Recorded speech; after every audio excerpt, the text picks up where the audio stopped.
Class Bullshitters, the epitome of pop culture. I'm your host, Jeff Hicks, and with me tonight is the one, the only, Dion Green. Baby, baby, boys and girls, children of all ages, welcome back to Prime Time, suckers. And for maybe one of you out there, you pretty soon going to learn what it's like to drip, drip, drip, pee on you. Is R. Kelly in the chat? I thought he was in jail. No, he might be going to jail. I can't say I'm surprised, but that man chuckling in the background is the last standing Samoan Big Rig, Nick Utam. I mean, he might have a group shower situation, which I mean, golden shower situation. So, Right. You know, that's what going to happen. The funny part, he'll be in jail, and he'll be like, all right, it's time for group shower, and he gets excited thinking it's like the ones back home. Nah, man, he's getting hosed now. It's going to be like Edward Norton in fucking American History X. It's a good movie. It is a fantastic movie. Yeah. Find the fucking curve. Before we get started any further, folks, let's introduce American Ramrod, Kendo Slice. Hi. Perfect.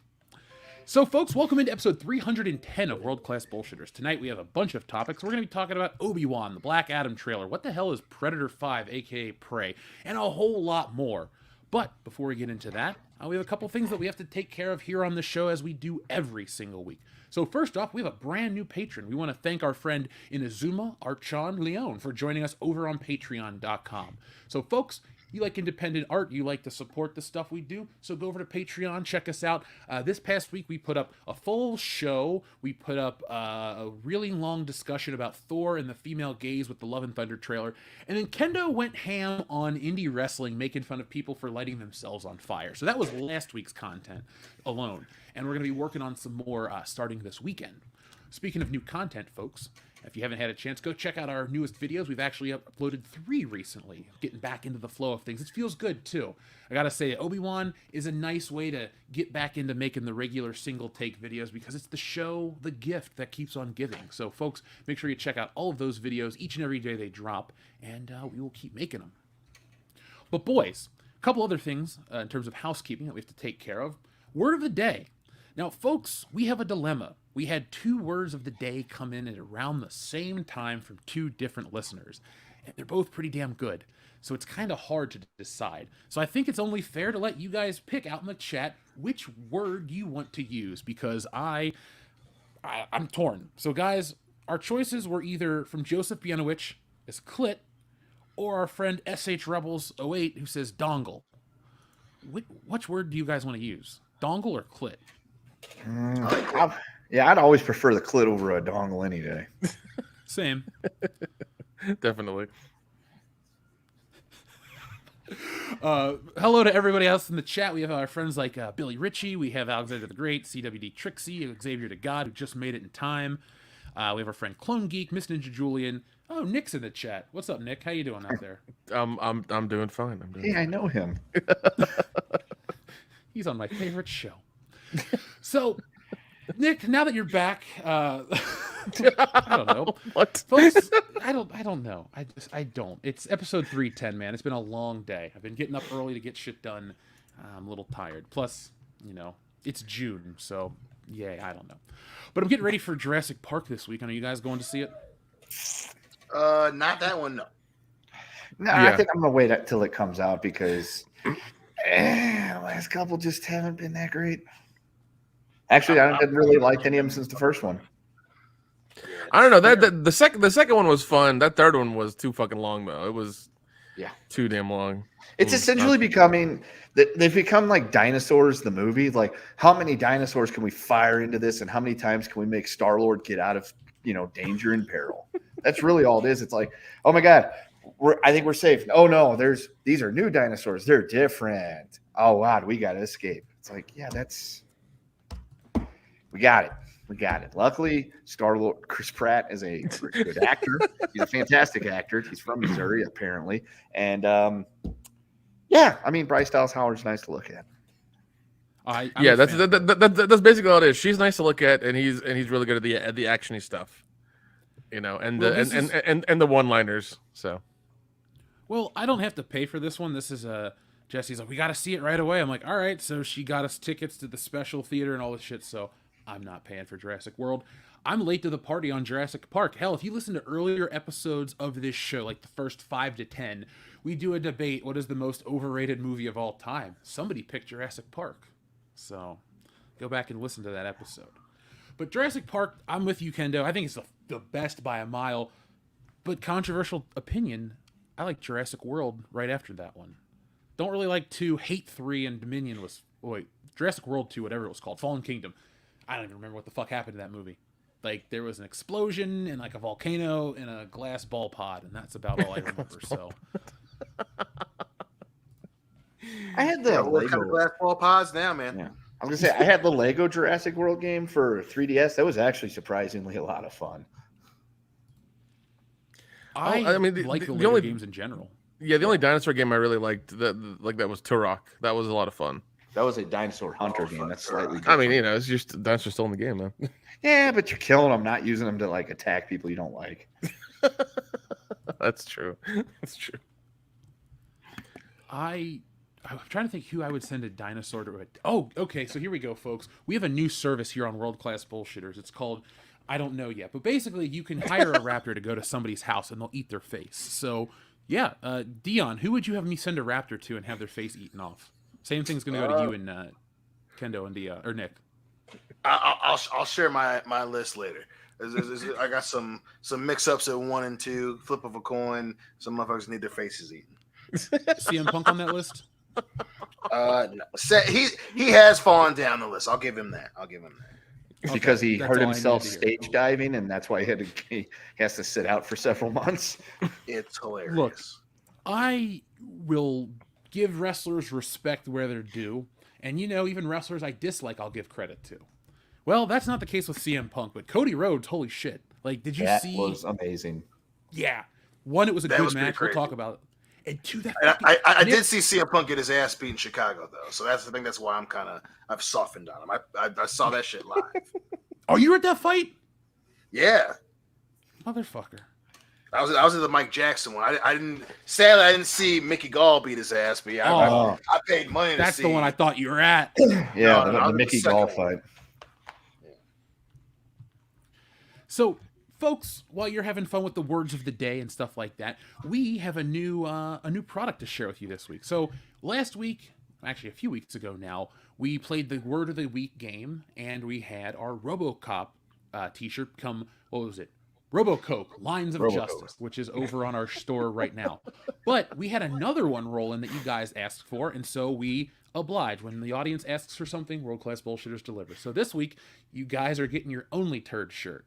Remember what you asked for last week, guys? Well, it's now available. So go over to shopwcbs.com/listing/Amber Turd shirt if you don't watch the show. But go to our store, scroll down, find it. I'll share it real quick. Were you guys surprised to see the Amber Turd Only Turd shirt available on the shop? Yeah, a little bit because it's done in the exact font of the website, and I was like, oh shit. Well, I'm a professional artist underneath it all, Nick, so I kind of knew how I was going to do this one. And so here we And are, I love folks. how you have a little pile of shit in the O. That's wonderful. That's wonderful. We call it Amber. But yeah, folks, there you go.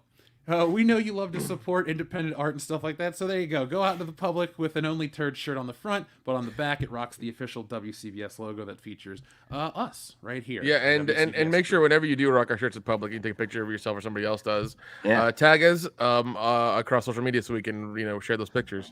Especially if it's in front of like a famous location, because that's our way of knowing we made it. Yeah. My favorite story is when we sold the Dong Lover shirt and Paul Rudd liked it. He gave a compliment to one of our listeners. And the listener sent me the photo. And I know the guy personally, so I'm like, you're not going to bullshit me. And that was my favorite one. I was like, fuck yeah, Paul Rudd. We made it. Thank you, Miss Ninja Julian. Thank you very much. But folks, that link is in the description below. Oh, so guys, it's been a week. It's been a fine week. Nothing too crazy has happened, but we have a lot of stuff to talk about. Now, it's June. We always talk jokingly about Pride Month here on this channel, and Pride Month is a time where every virtuous company on the planet loves to show how much of an ally they are. So that's fine and dandy until it all fails miserably. Have you guys seen what happened with Burger King? I heard I read the headline. I didn't read the whole article though. I just kind of skimmed it because I'm like, okay, this is on par for June kind of thing. What happened? They were their Pride Month Whopper. You could either get 2 top buns or 2 bottom buns, and it was like, Yeah. that was wow. That is like it's a good joke. I just can't believe Burger King did it. yeah, but also like that is like the lowest bar to like to do something for Pride Month. Like, you want 2 bottoms or 2 tops? Like, what do you want? Like, what if you ask for a power bottom bun? Then how does that work? Like, what is that then? Why don't It's you made go with through the Impossible drive-thru and find bread. out?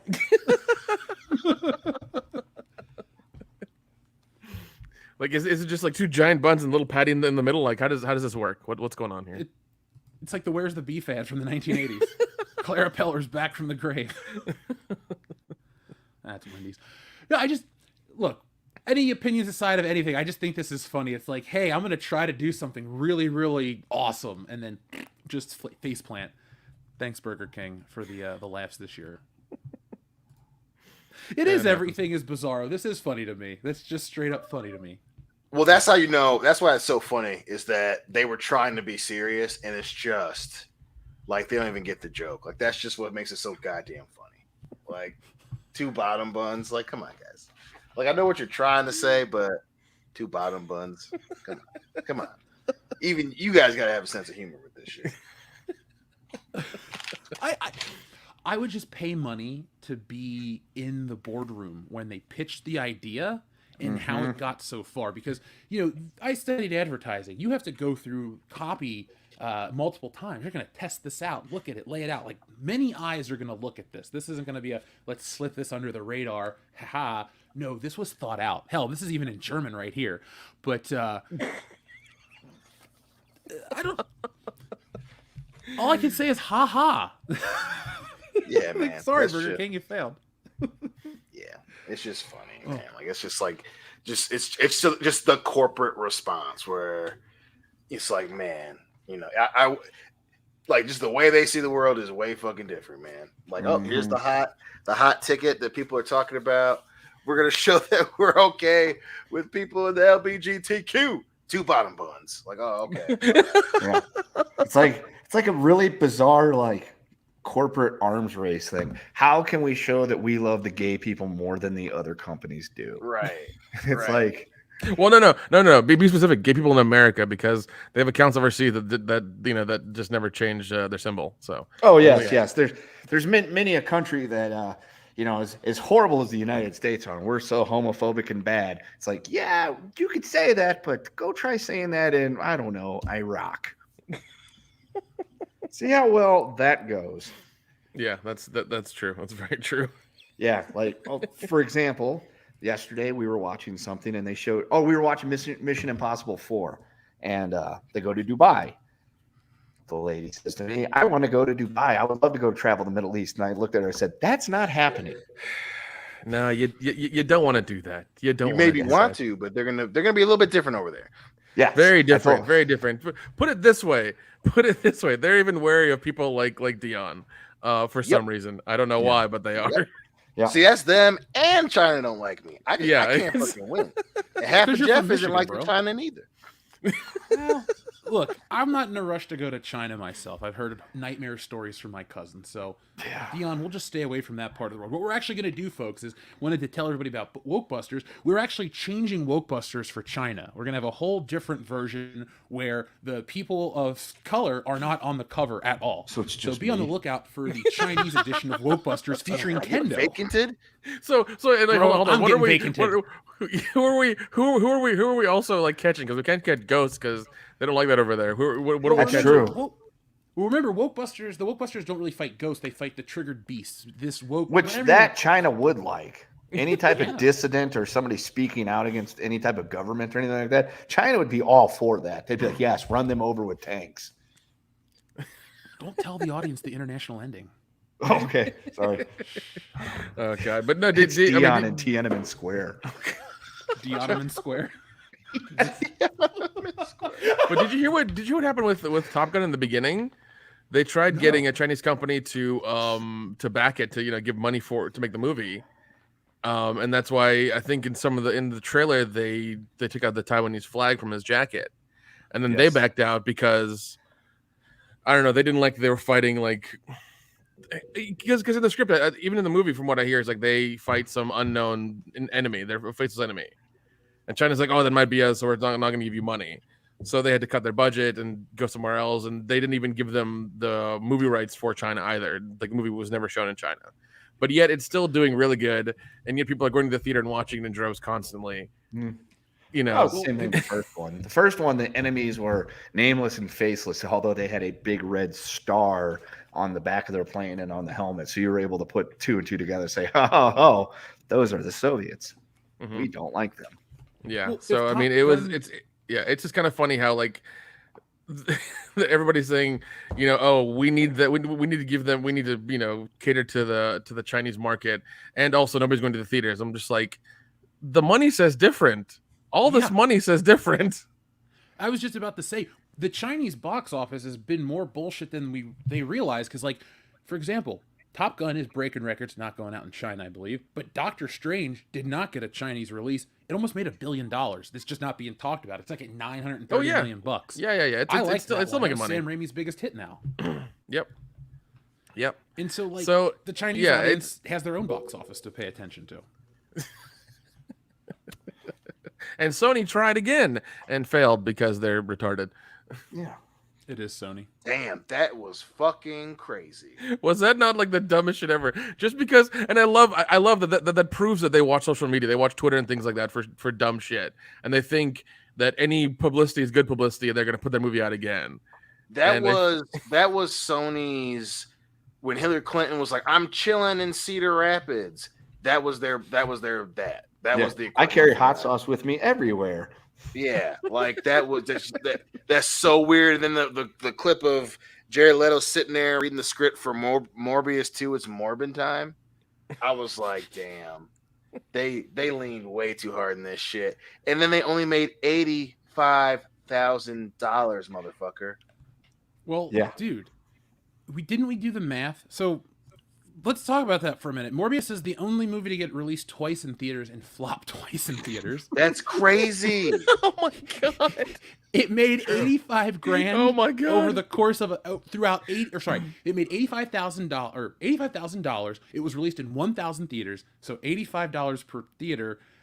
What do we figure it out? Like 7 people per theater? Yeah, like 5 to 7 people per theater, kind of thing. Yeah. Yeah, it wasn't a lot. It was just kind of fucking. It was just kind of like Sony. Like, what is like? I don't know, man. Some of these higher. I would have loved to have been in the room for that. Sir, Morbius is not doing too well in theaters. What should we do? Well, clearly enough people haven't gotten a chance to go see it, so we need to re-release it. So all those folks that didn't get to see it, they might have spent more money re-releasing it than what they made. That's I would insane. Most likely, yes. Yeah, I would say so. Well, it's that's Sony hilarious. after all. Only Sony can make a movie flop twice in the same year. And Sony was feeling their fucking nut hairs, weren't they? They were like, boom. We went back. Spider-Man's with MCU motherfucking proper. We made Venom 1 and 2. The motherfucking kids love that shit. Oh, Ghostbusters Afterlife was awesome.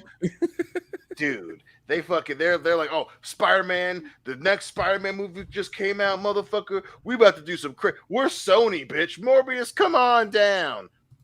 No. That's fine. It's fine. Let's try this shit again. See, the kids are talking about it. Yeah, baby, here we go. Let's make some motherfucking money. Release that shit second time. Let's go. That is Johnson, the sound that the box office we need actually you to made. get your shit and get out. Get your shit and get out. Get kicked out. Move out of Japan. You've lost it. Are we going to learn what Morbin time means tonight? Oh, jeez. Seriously. Also, that's the second. I think that might be the second movie that Jared Leto has been in that's flopped as well. Motherfucker, how many times have we said this? This dude does not put asses in seats. Nope. And they did it twice for the same movie. So then, did he fail 3 times or only twice? That's the real question. This motherfucker's failed twice for one movie that was released twice in the span of a month. Yeah. That's hilarious. In the span of a month? Oh God, I thought it was 2. Because it came out in April. It did come out in April. Fuck. I mean, Justice League didn't really. The rabbit hole gets more and more hilarious when you look at it. Yeah. Justice League didn't really fail per se, but he was a failure in it. Did you want to hear that basically it was a big troll job by the fans and Sony fell for it? Yeah. See, like that, and that right there proves that like they only look at the analytics and like hashtags and shit, and they're like, oh, ours are going up. We need to do something. It's like you didn't obviously see the posts or watch the videos to fully understand what was happening, and that proves it right there. Like I'm sure they have like some software they use for their words that they can like look at, and if like they go up to a certain amount and they start churning through on like retweets and stuff like that, they're like, oh, we need to put the movie out again, or promotional material, or ask Jared Leto to make a fucking video in his house or whatever. Do something. I mean, Listen, that always what's works, right? crazy Get actors you're talking about a major film company, and they don't know how the internet works. Like, they equated the memes that were being made as a legitimate indicator that people wanted to see this motherfucking movie. That's insane. That is fucking insane. Yeah. We have some love for Morbius in the chat. That's awesome. We're not here to talk, down to anybody. I just will never watch this one because the character was never interesting to me. And I love Spider-Man. I mean, hell, I draw comics professionally because I love Spider-Man that much. So you'd think every part of Spider-Man would be impactful to me.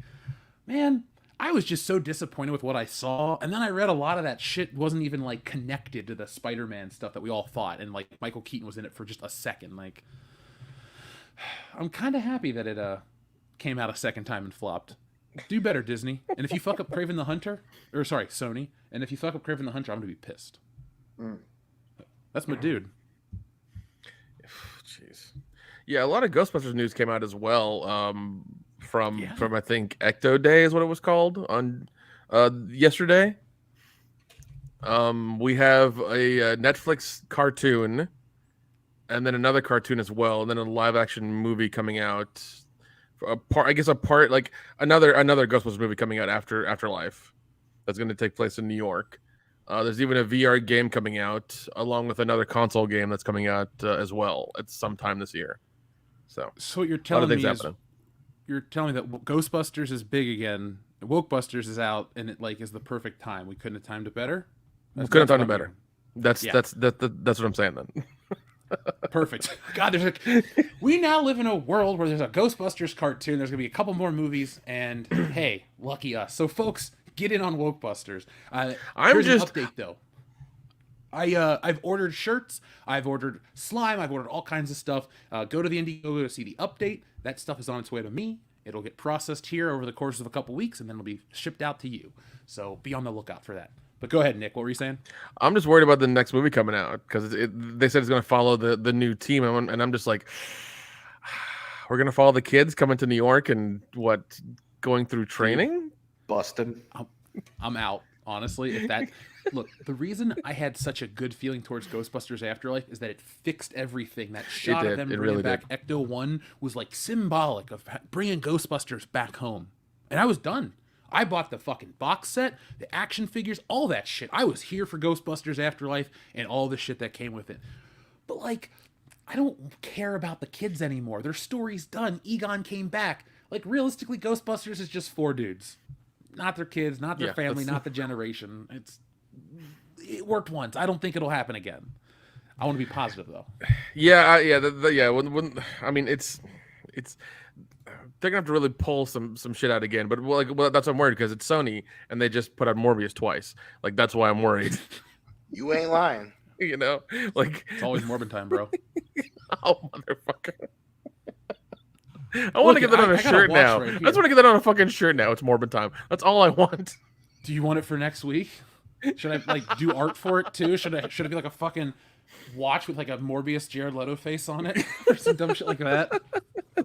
Ladies and gentlemen in the chat, do you want a Morbin time shirt for the WCBS shop? Is this what you want? Is this what you want Jeff to spend the next 7 days doing? Well, I mean, it won't take me 7 full days. I'm not. Well, you know what I'm saying. But we forgot to do Clit movie titles. Clitty, clitty, bang, bang. There you go. Robo-Clit. Little Fistful shop of clits. clits. Yeah. Hot tub clit Dude. machine. Ooh, that just sounds like a good weekend. The Bride of Clitula. Well, that doesn't work. The Clit guys. There we go. Euro clit. That sounds like a good website name. You're a clit. It sounds like you're just gonna watch Italian beaver movies like all day. That's all it is. Just that. Is it a real website? Because I should buy it. If it isn't, you should fucking buy it.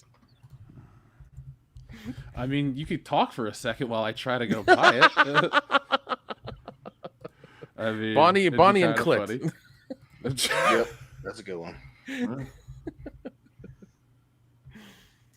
they No, that die doesn't in the end work. of that one?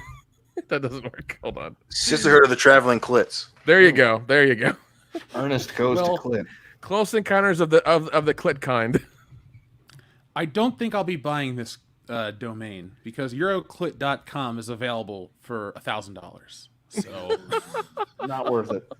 yeah, of all no. the other ones in the library, the wallet that we have, Euroclit is just not going to be added.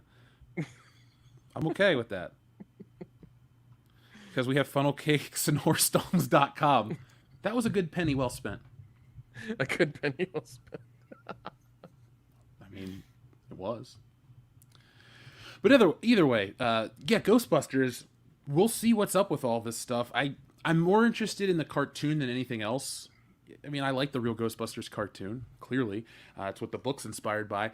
But I'm more open-minded to trying things with a property in the animated world than I am when you try to make a movie and change the official thing. Because it's like, oh, it's just a cartoon. It's not the real movie.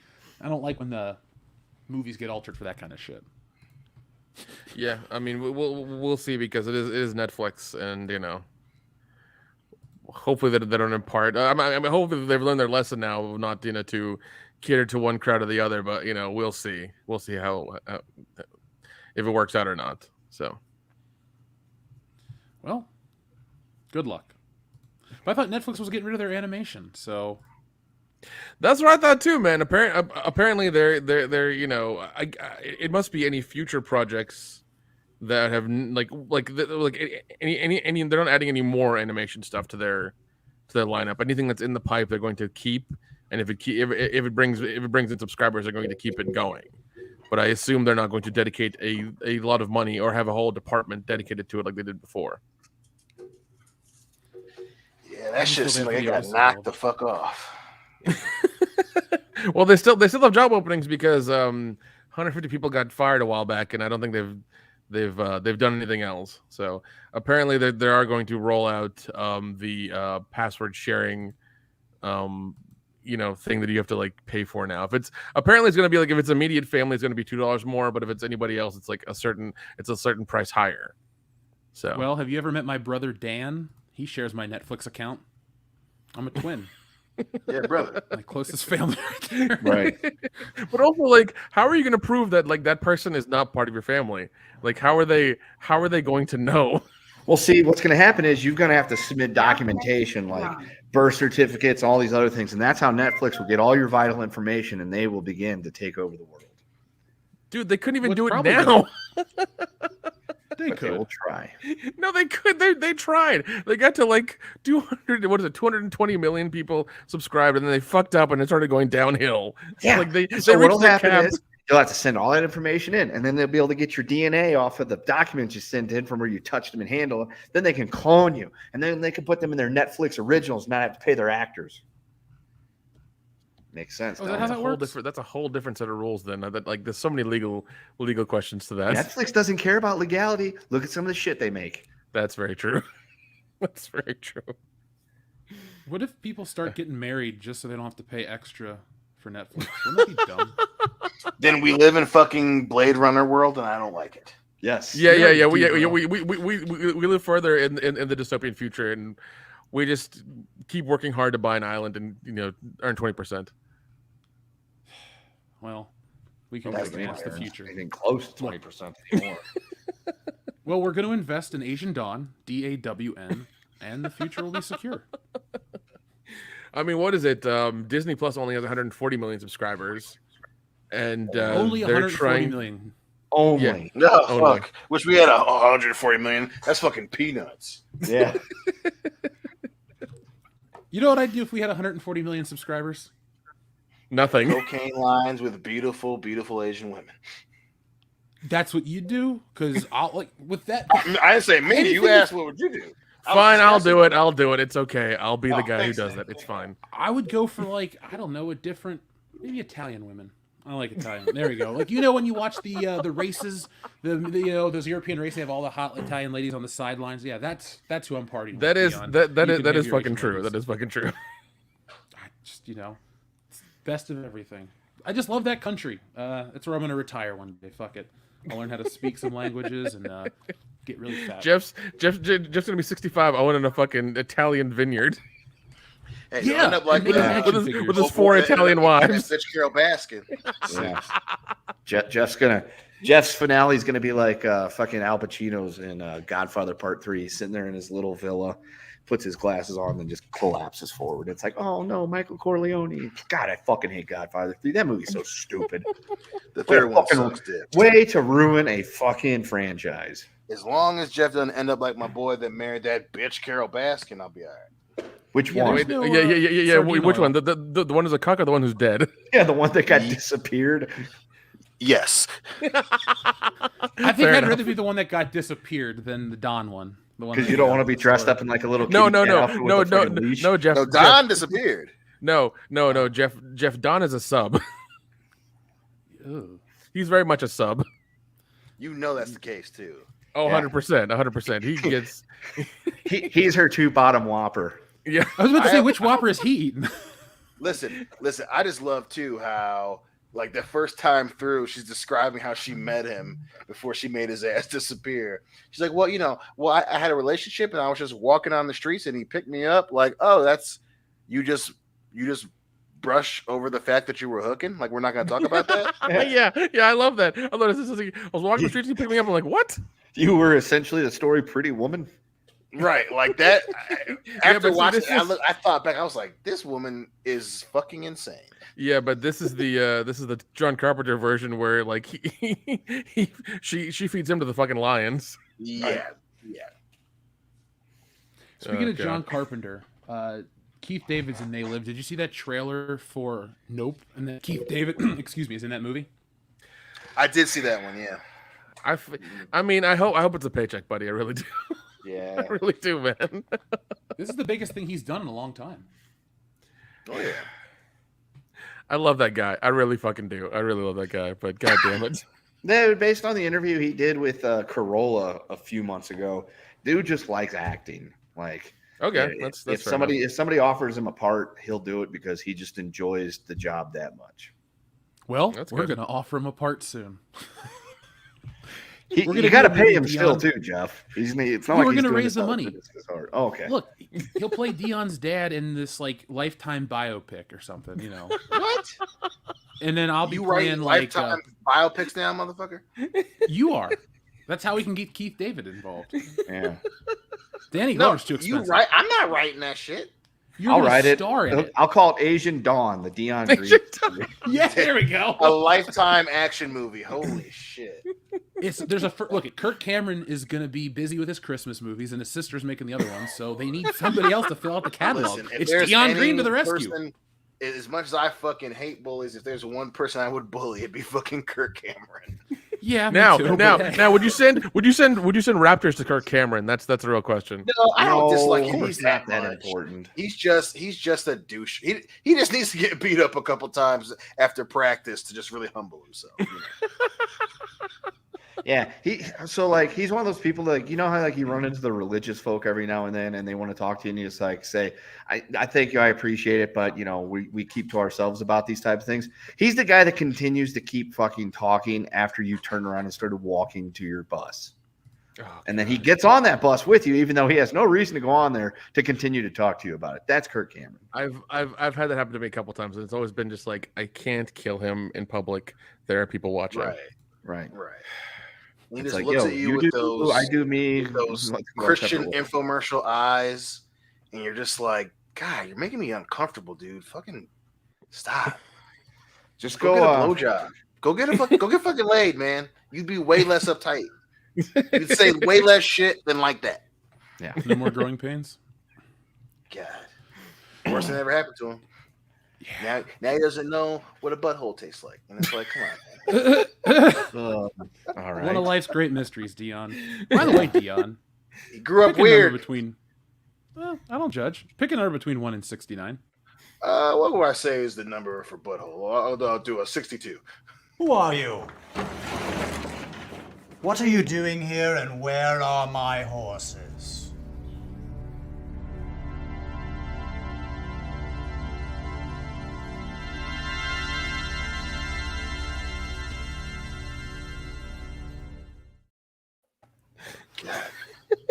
Did you extend that clip? Did you extend that job. clip No. because it went a little bit longer than it normally does? It feels No, like it's it, the didn't same it? one. No, Okay, you're thinking of alright. this one. No, I won't. I will not. I don't want to break Dion too early in the show. Oh, But God. Listen, I mean, I'm at the stage in my life where I'll just mute my mic and walk the fuck away. Like, you know what? I'm gonna take a 15-minute break. I'll be back. oh, Get Dion. Let him shit get that and shit get a out of the beer. system. Yep, I'm let him gonna get show that up at shit your out of the house one system. day. So our first message had come from our friend Joseph Biedowicz about Clit, but Space Monkey 0899 says horror games are representing Resident Evil 4 cautiously optimistic, along with the Callisto Protocol, Dead Space remake, and Alien Dark Descent. You know, Space Monkey, I actually had the same thought yesterday when I was watching some trailers and downloaded a couple horror games on my Xbox. Nick, have you seen some of the new horror games that are coming out? Yeah, man. I'm really happy about it. I've been playing the hell out of Evil Dead these last couple of weeks. I fucking love it, man. Dude, me The too. online play has been fun. You get to pick which character you want. You can be like several different Ash characters if you want, and several different roles. And then one thing you can be is you can be the demons. You can either be the zombie demons or like the skeleton ones, or you can be the demons from the show. And the good thing is, like, when you play those characters, you can actually up the level, up your skill level, and make it harder and harder to to it basically makes it harder for the people to complete their mission to get all the stuff in the in the online game.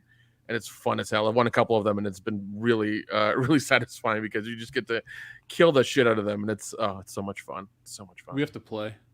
Dude, it's really worth it. It really is. I've been playing the crap out of it. Yeah, I really enjoy it. The gameplay's fun. It's really a love letter to Evil Dead 2. Or not 2, like the game, the number 2, but TOO, because it's got all kinds of great callbacks. Like, dude, when I picked up Shemp's Cola, I've outlawed it. I was like, dude, this is somebody that, they love fucking Sam Raimi movies. So I was on board. The little VHS boxes that they use for the levels is cool. And you never thought, like when Evil Dead came out, we weren't alive. So let me rephrase it. But I bet you Sam Raimi never thought in a million years that fucking cabin that they shot that movie in was going to get like remodeled in 3D, and you could actually walk around the whole campground and all that shit. If you're a fan of Evil Dead, this is a good one. Like, there are other Evil Dead games, but I think this is my favorite. The one for PS2 was fucking fun though. Yeah, I never played that, man. I wanted to, but no, this one is a lot of fun. It's very replayable. You have your little tutorials you can do for to make sure you know everything. You have the missions you can do for just by yourself, and kind of go through the game that way. But even the online stuff is super fun, man. And the good thing is it's cross-play across I think PC, Nintendo Switch, and a couple other ones as well that you can cross-play between all these platforms. So that helps out as well.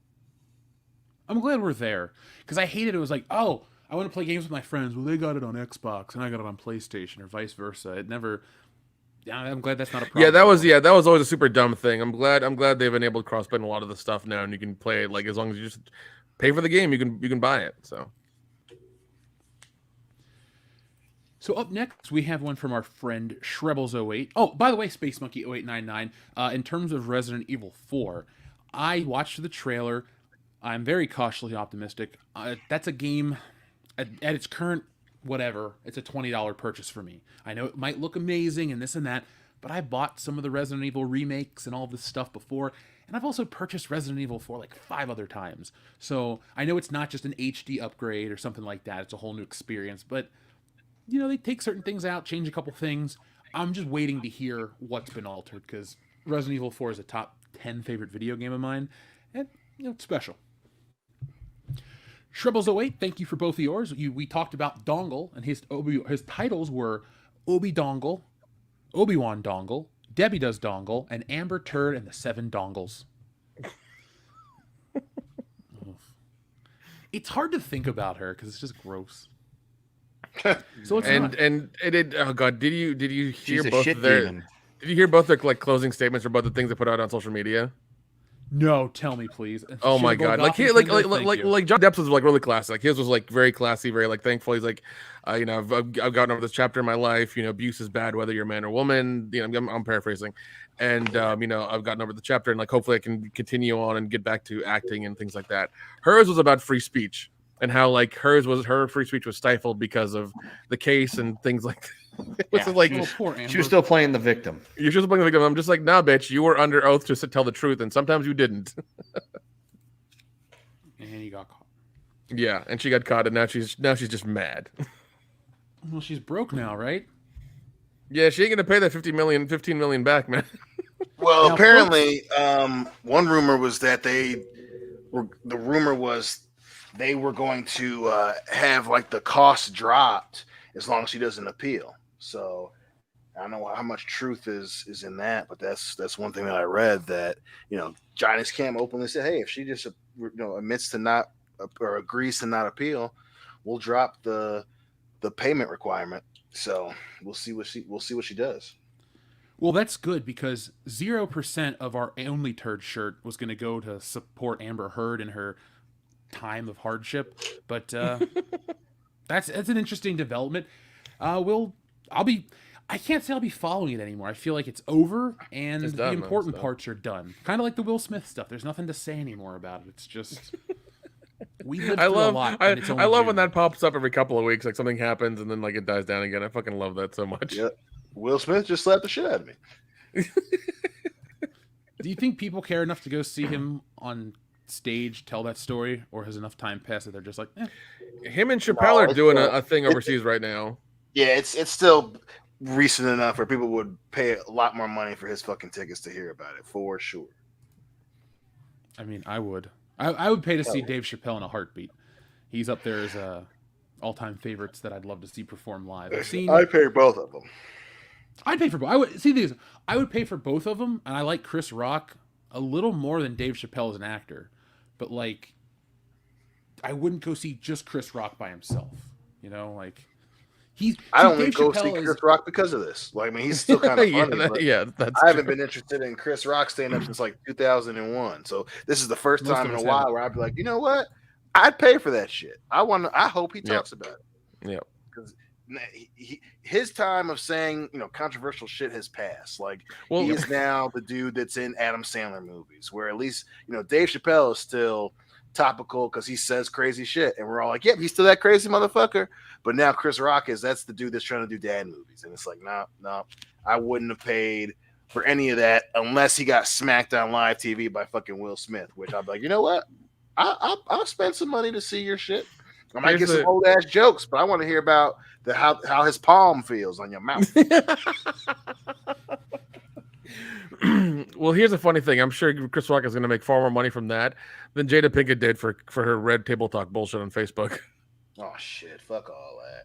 That whack ass show. And that whack ass woman with her whack ass daughter and whoever whack ass woman they have come on. That's just like who wants to hear an out of touch rich person talk about how they're so out of touch? And it's like, but this is what I learned. You don't get an opinion.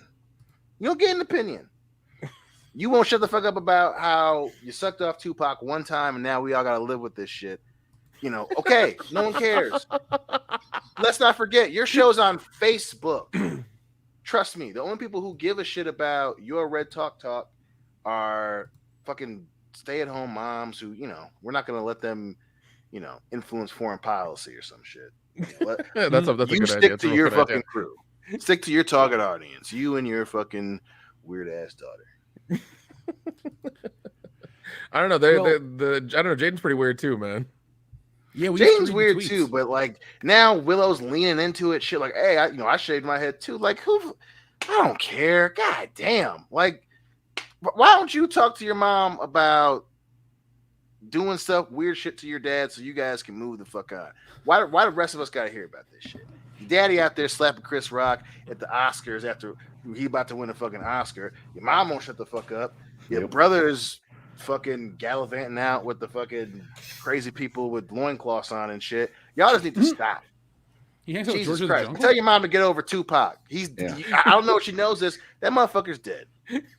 Who cares? Fuck. Let's not So forget dramatic about everything. and let them know that God. kids, remember, your dad is the one that is famous and talented, okay? Not you, not really even your mom. Well, I mean, she's been in some shit, but I've never seen Yeah, someone but- with mediocre success act so fucking self-important. Like, Set It Off is the only movie that you're in the people like really like. That's it. Well, don't forget, That's dude. it. She was in the most recent Matrix remake. I know. True. And everybody Yeah. immediately forgot about that shit when it came out. They were like, "Oh fuck, Jada Pickett's in it.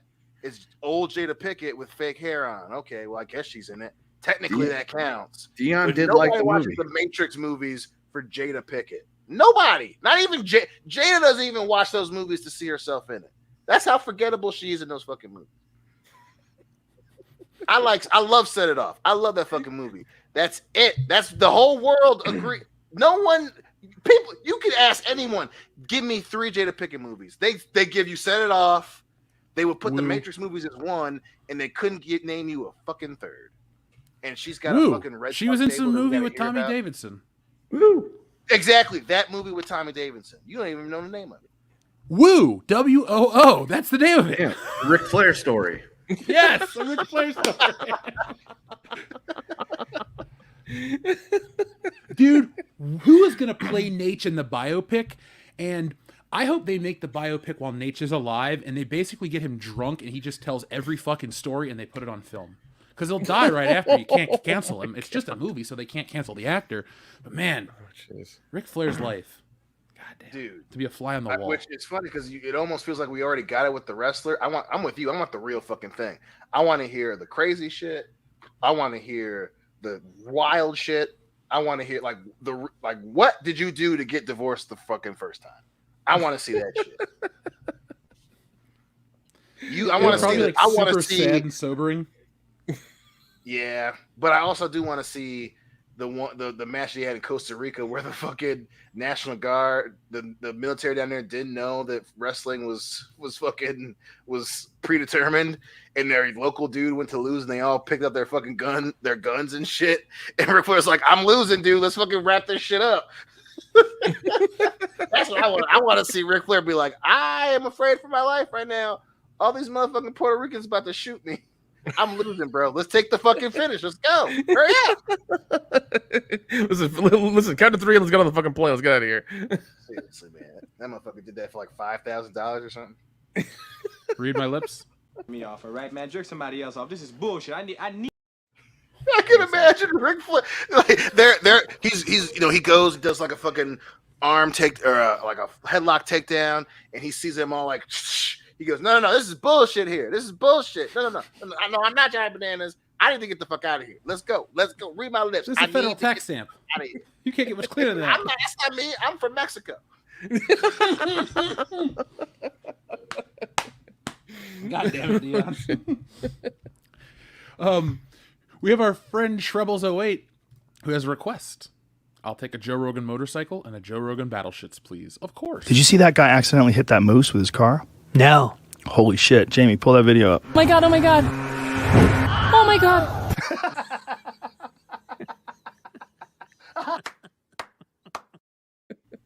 Jesus.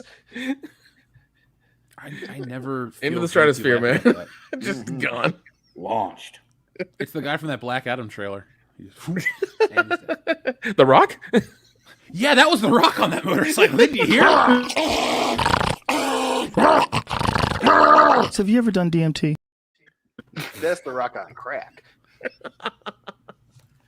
It's the Rock on DMT. Oh god. Yeah.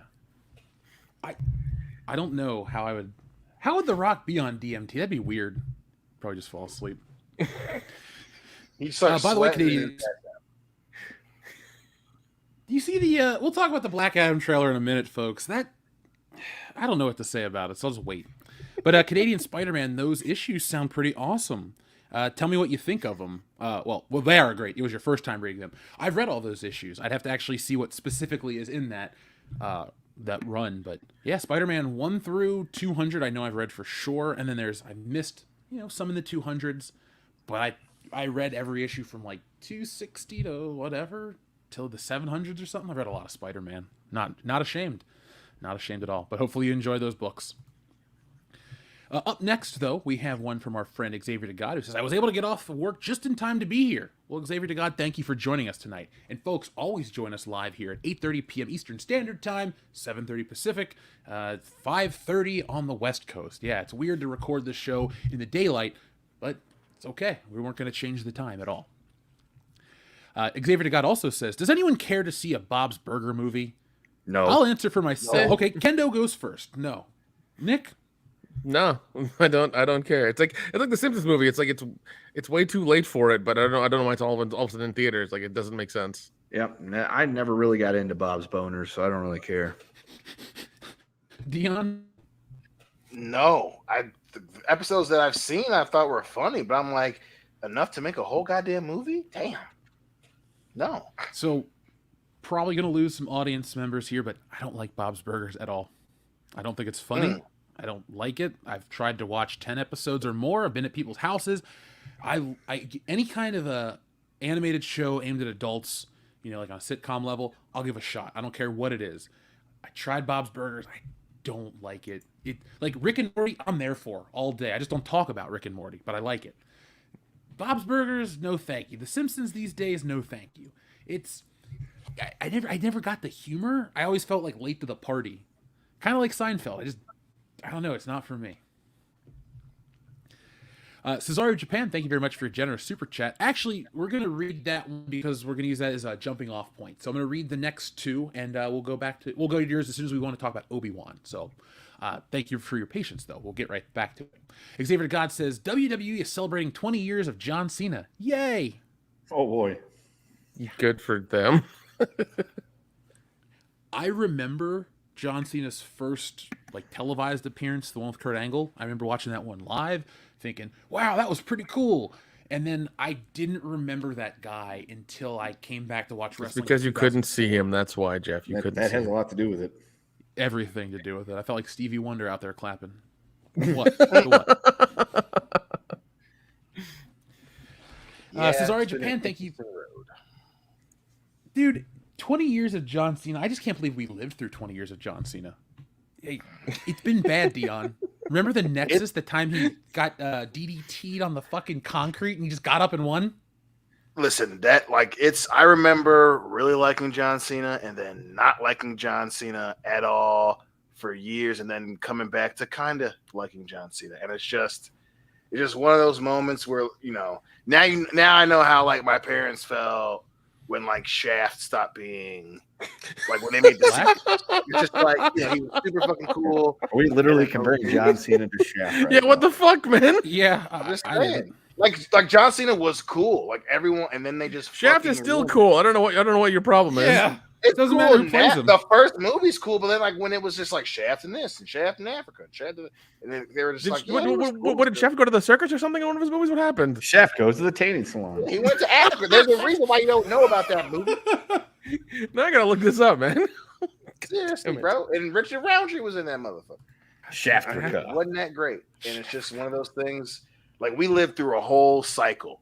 We heard about Hogan, and we knew because by the time that we were watching, he was kind of corny, But now I know how those fans felt. When he was cool to where he was he became the literal corporate champion, and then he kind of became cool again at the end, and then apparently he's fucking his buddy's wife and dropping the N-bomb.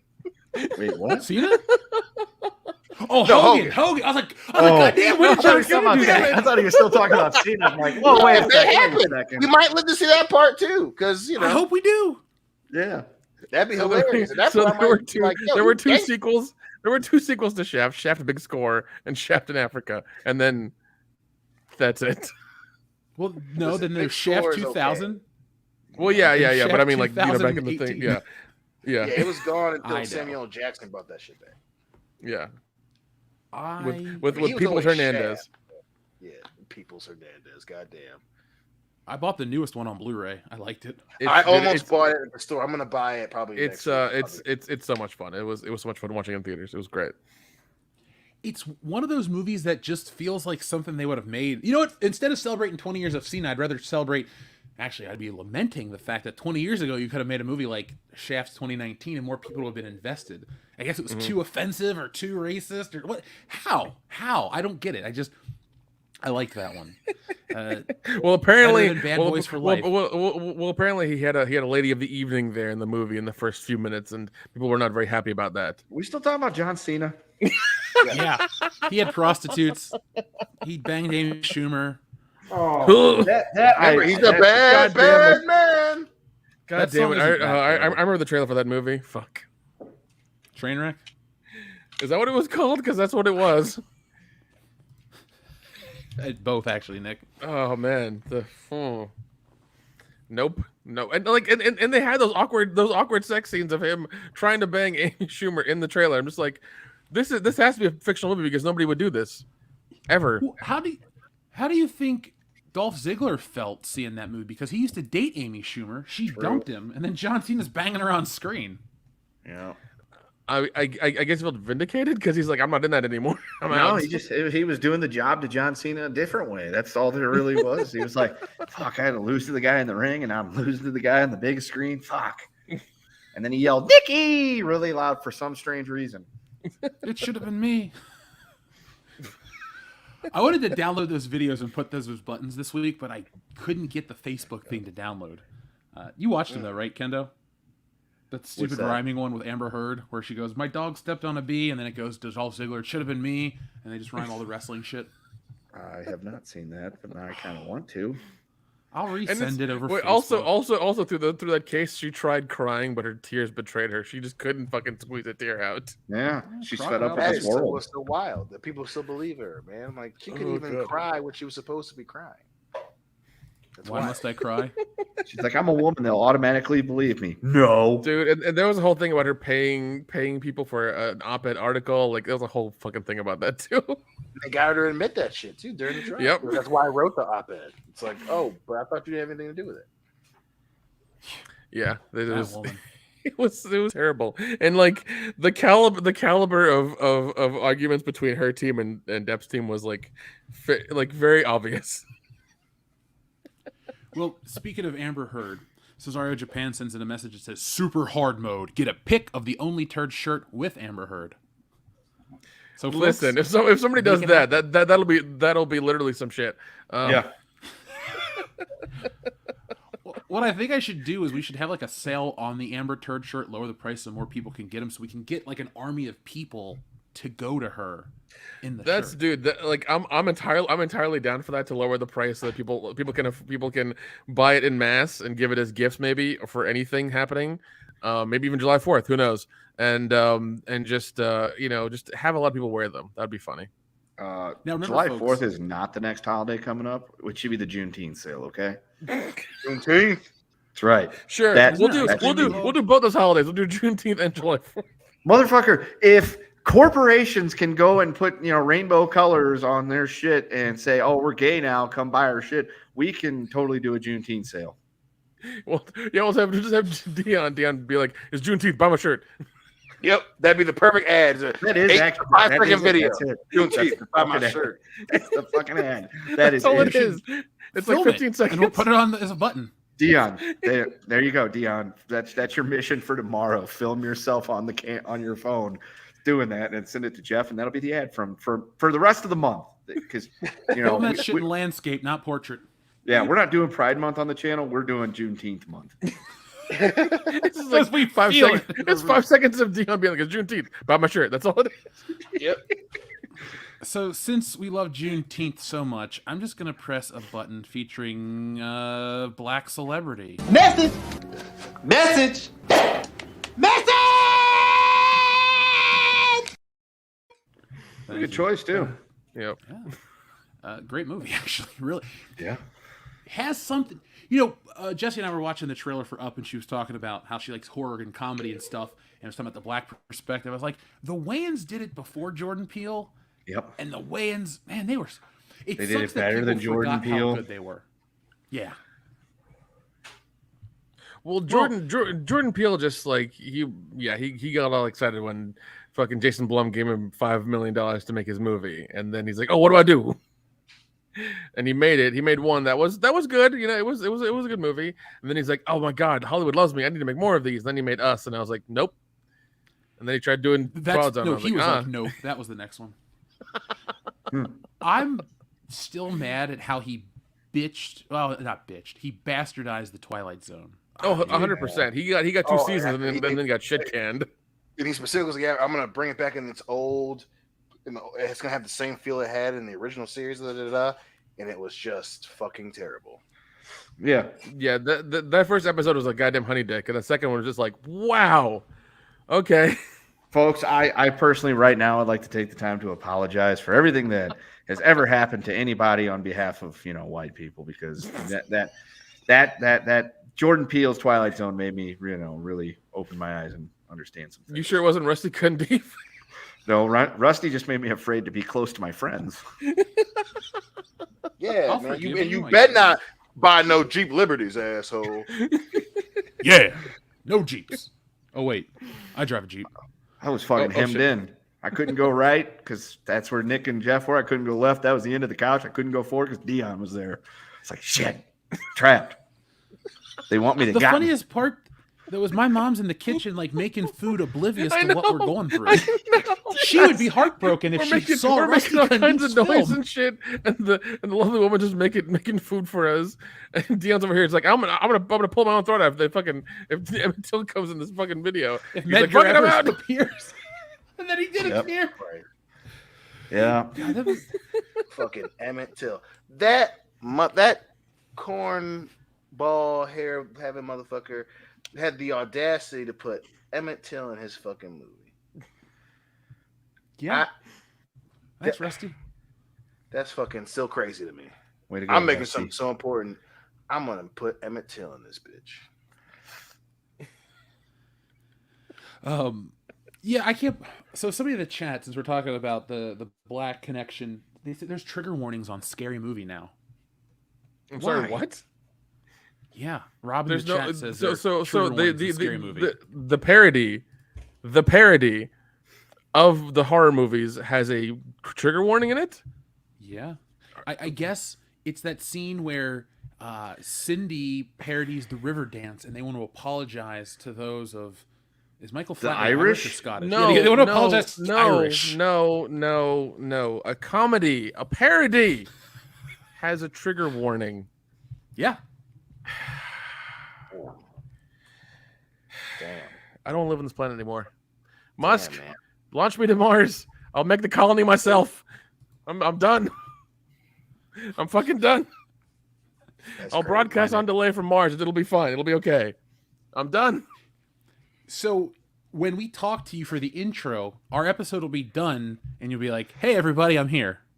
Is that Pretty how much. the delay is going to be? Pretty much. Maybe. Here we go. I got something even better than the trigger warning about offending the fucking Irish or something like that. Go eat some potatoes. Wait, what? So, Scary Movie, according to commonsensemedia.org, Scary Movie. Parents need to know that just about everyone is the butt of a joke or two, including African Americans, the elderly, homosexuals, the mentally handicapped, and overweight people.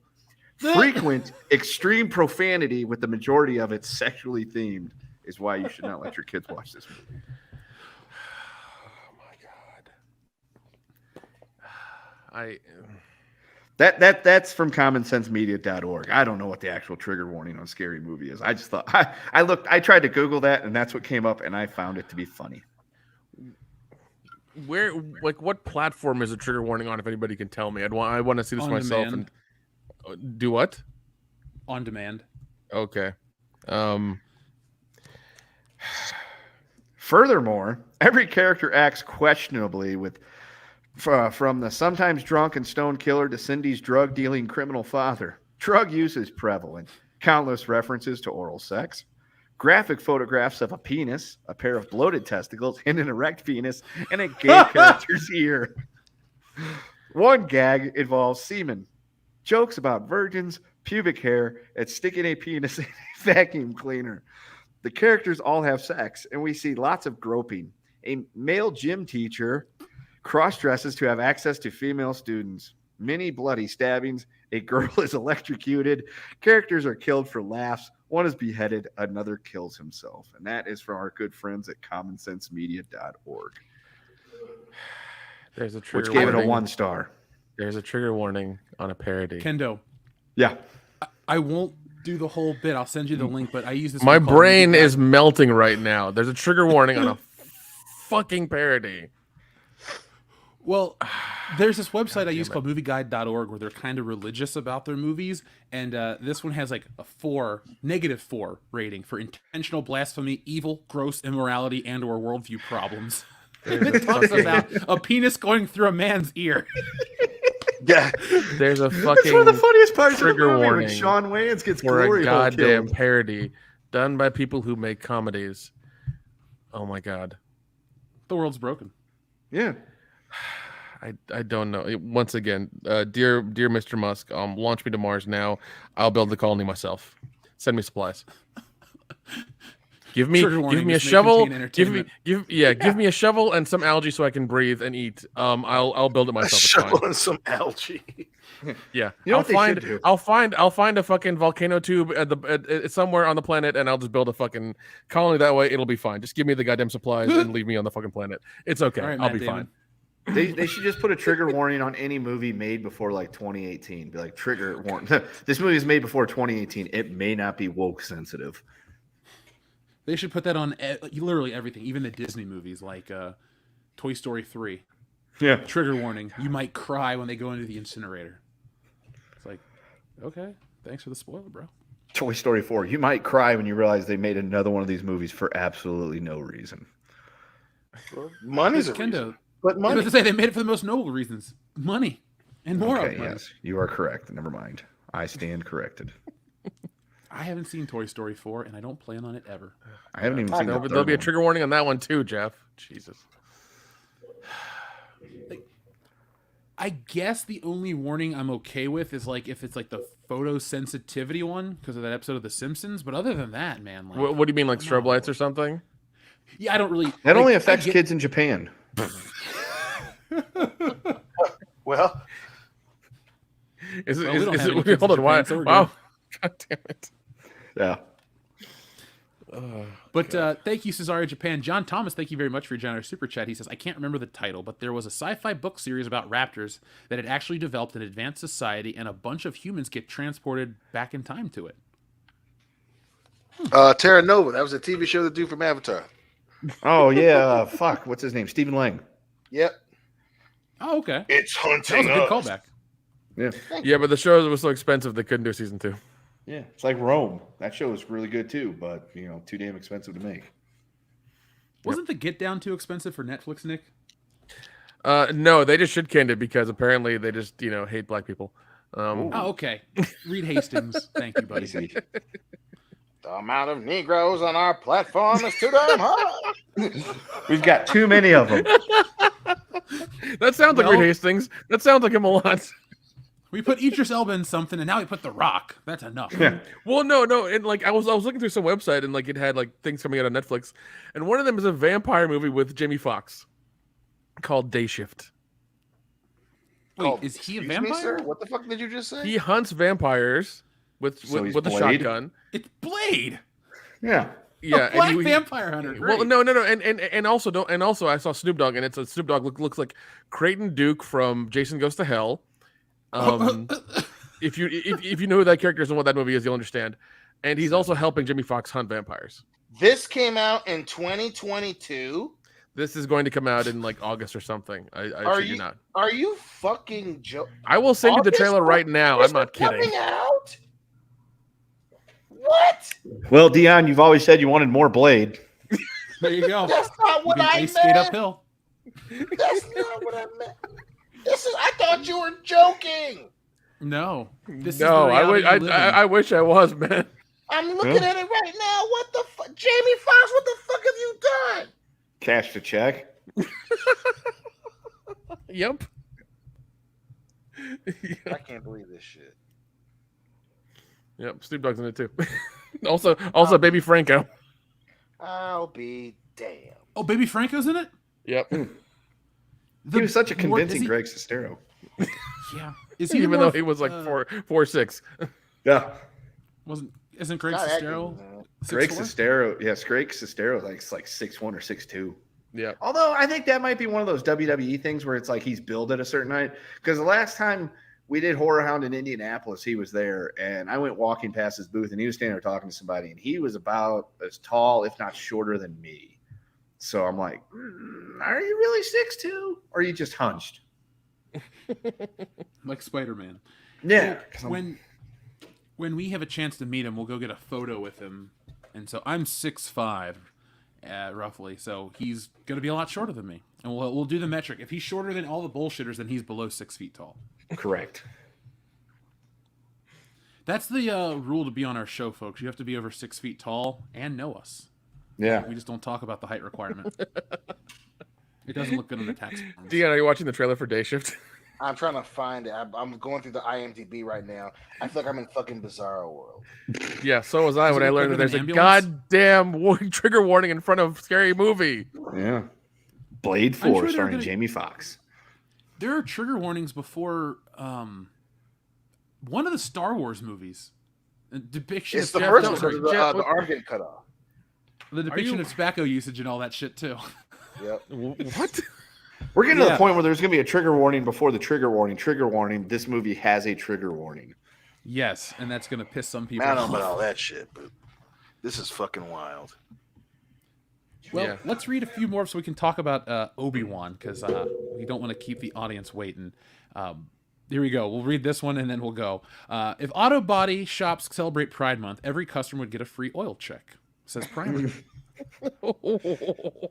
Andre the Giant sends his regards. Her new buddy won a peanut.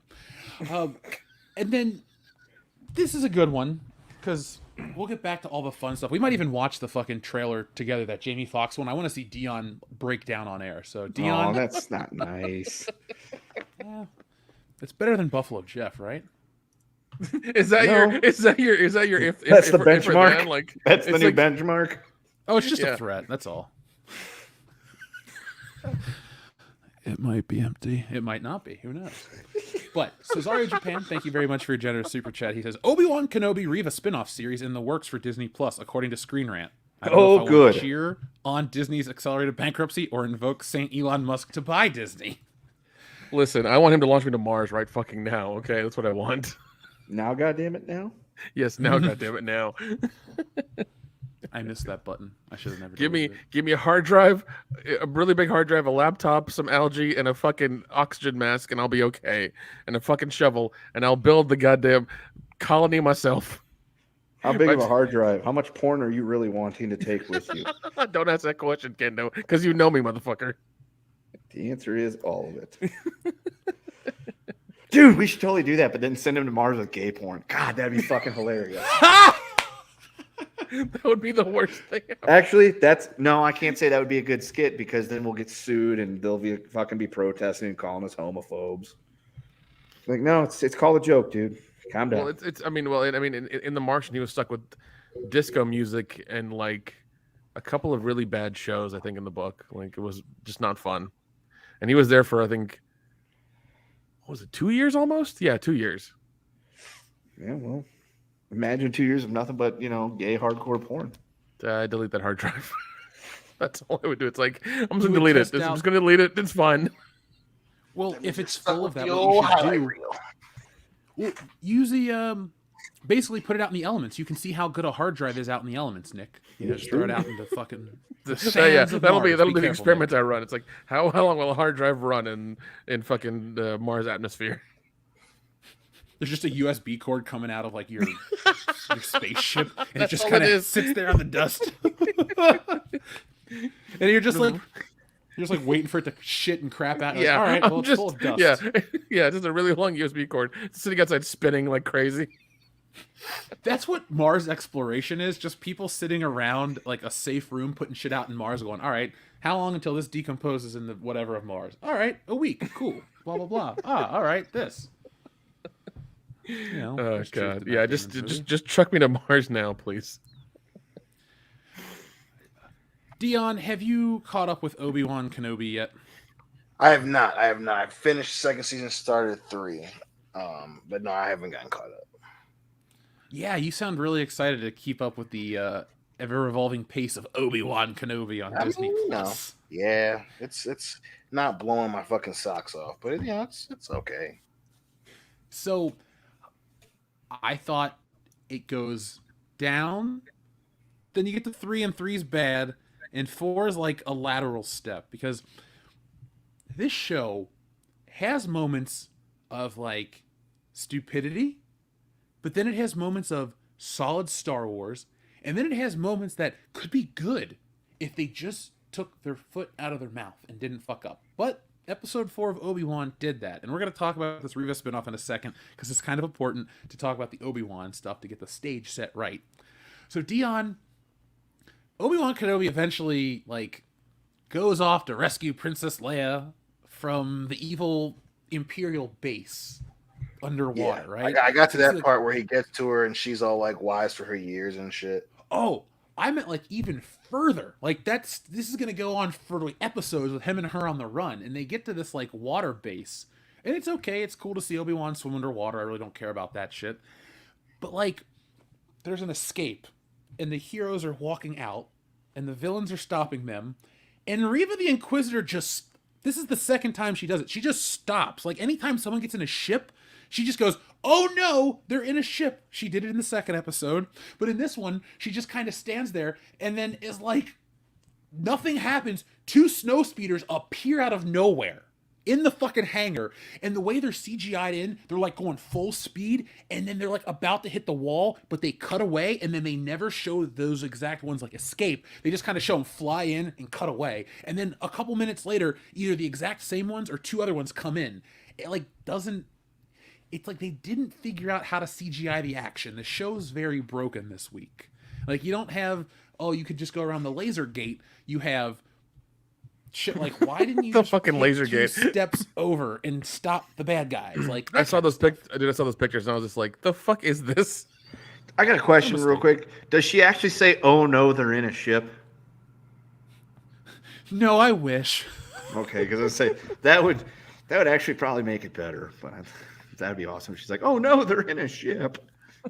Darth Vader almost chokes her, or Darth Vader almost kills her. That was cool. I mean, that's a positive. Like, I have a really bad joke for that scene. Well, share it. Is it black on black crime? Darth Vader is pretty charred these days. I'm just saying, is it? I was told he is the biggest, blackest, baddest brother in the galaxy until they take his helmet off to reveal a crusty old white man. Thanks, Hooper. He's not Leroy Brown.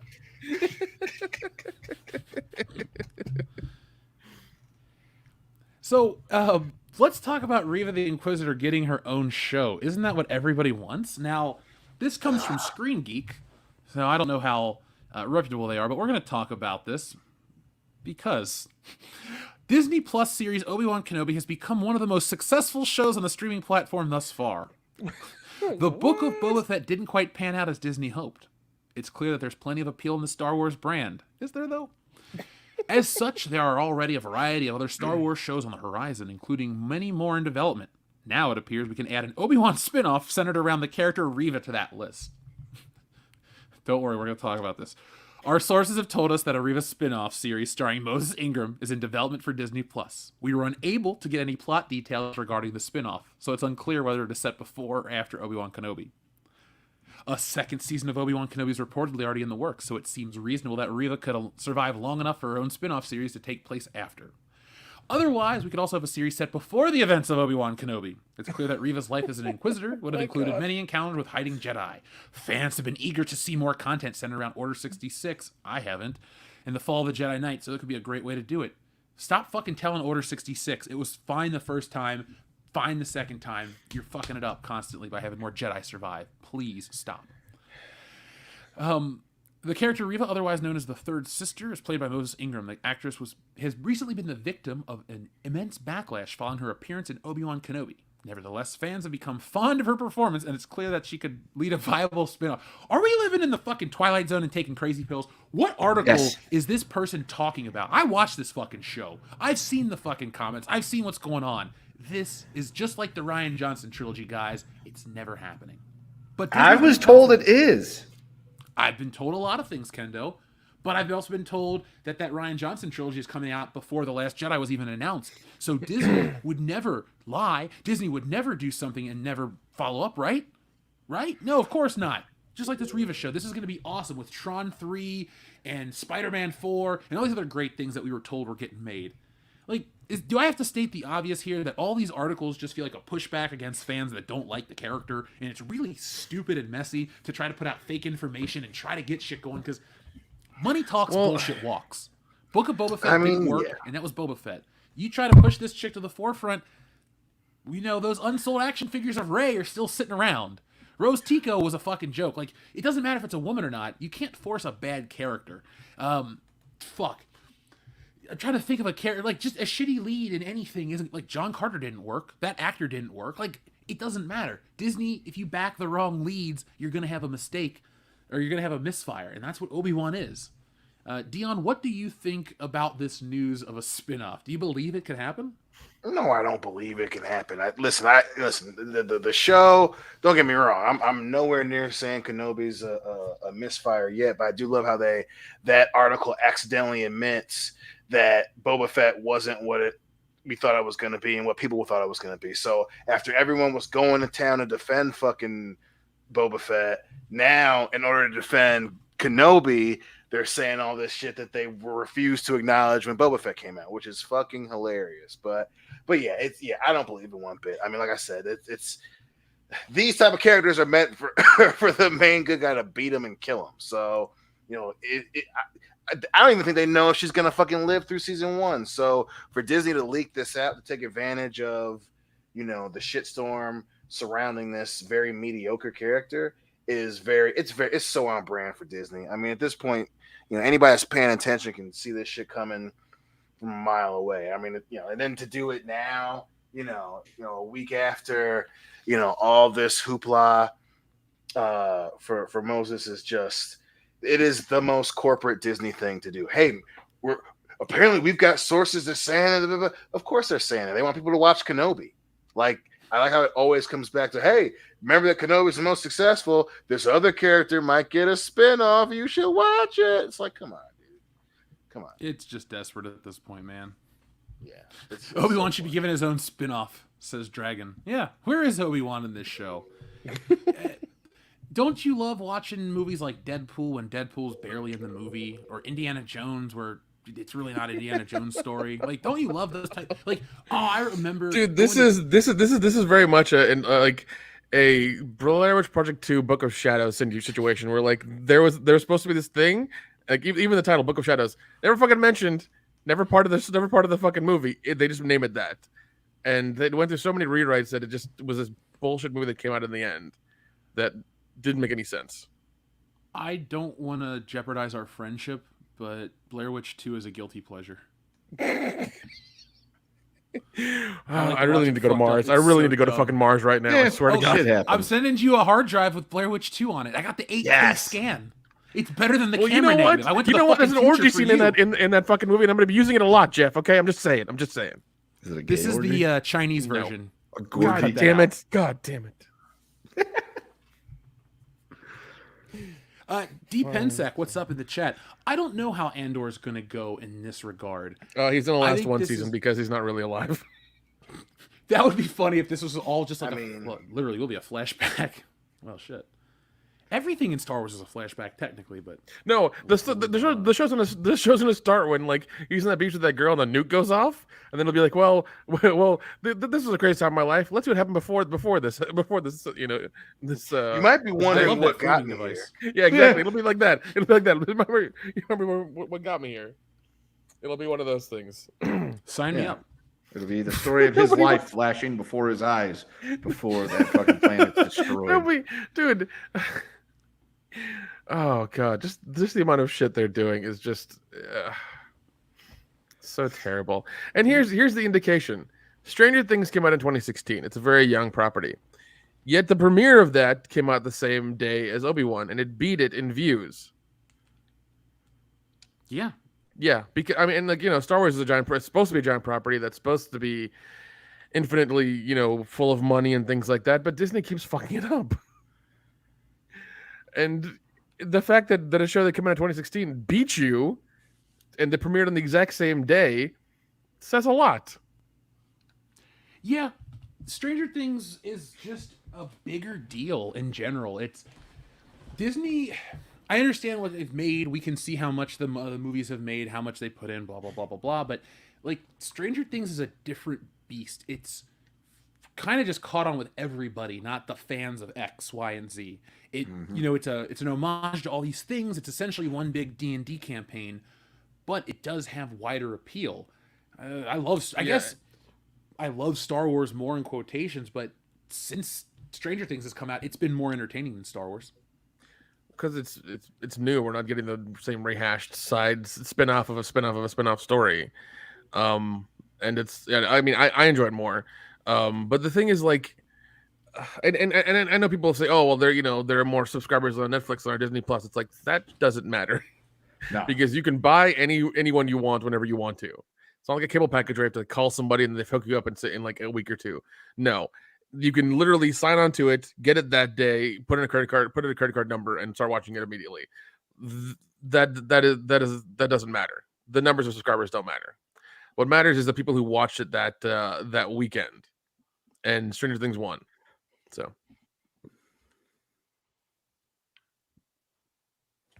Yes, Nick, that is a very good point. I agree with you. Thank you, Sorry, Kendo, for agreeing with me. Well, I mean, Jeff, there's no time to drink on the show. Okay, you know this. You know this. I was gonna say the numbers of people that are gonna watch Stranger Things is not like the majority of the people that watch Netflix, because if it wasn't for me, the old lady would not be watching Stranger Things. I'm the one that's like, hey, let's watch Stranger Things. And we started back up on season 2 again after a week worth of delay. Hooray. I might get through season 4 by the end of this century. But then, it's the same thing. Everybody that's watching or has Disney Plus isn't doing it just for Star Wars. So the pure numbers are going to be the number of people that are actually watching it for that. Yeah. So you can be like, well, they've got more subscribers. Yeah, but how many of those subscribers are actually invested in Stranger Things? That's true. It's very true. I was today years old when I found out that the girl that plays Nancy and the guy that plays Jonathan actually date. I'm like, yeah, I found that out. Diane and Hillary told me that. Yeah, I learned that last week. What are things I didn't care about for 500, Alex? Yeah. I mean, people still care about that, I guess. Yeah, it's Justin and Brittany all over again. Is it though? Are No. either of those actors at the same heights as either of those pop stars? I can't say they are. Cry Me a River. I can't. Hey, that was a song. Wasn't that a song after like Brittany dumped Justin or some shit like that? It was his debut album, I think, right? Yeah. Yeah. It was popular, man. It was like fucking P. Diddy's I Need a Girl Part 1 and 2 after J-Lo dumped him. Oh, Jesus, talk about a fucking throwback. God damn. I hate that song. And also after he got acquitted of charges for having a gun in a club and then throwing it out of the fucking limo. Remember that? Oh, Jesus. I forgot when P. Diddy was, that dude. just ghetto fabulous way too goddamn much. Yeah. Yeah, I'm fucking J-Lo. Dude,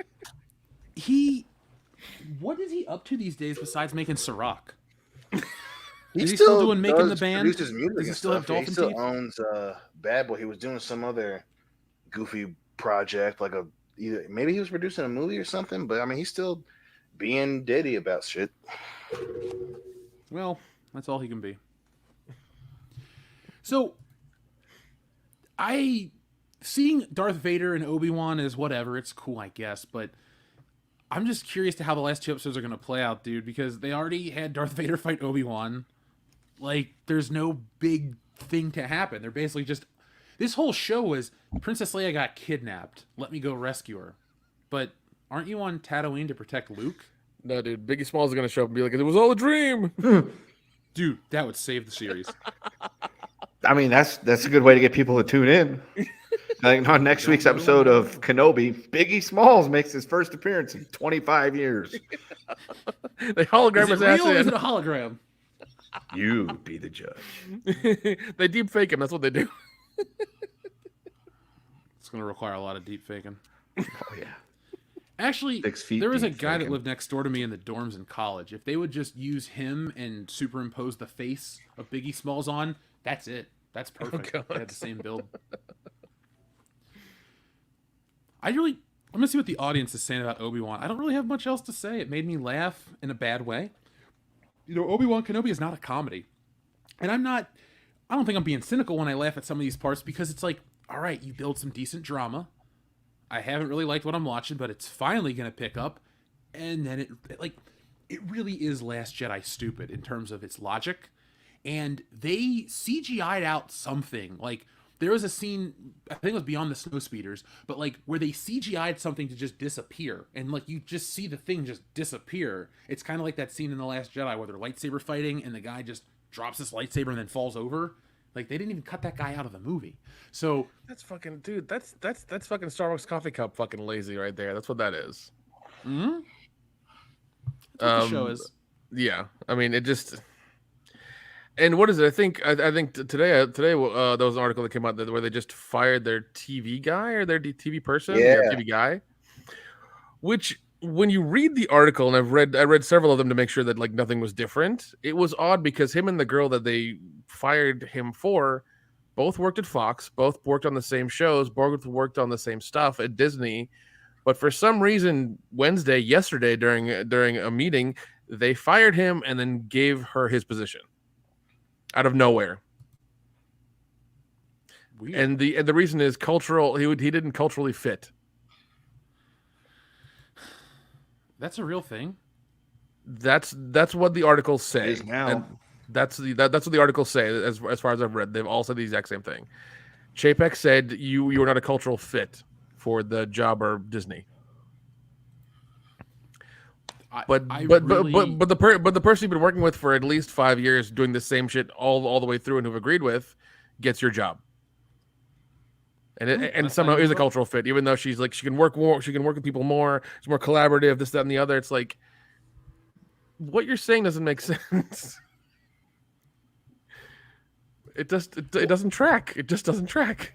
It must be like the Twilight Zone, and I hate to keep using the comparison because it's like Jordan Peele's Twilight Zone over at Disney.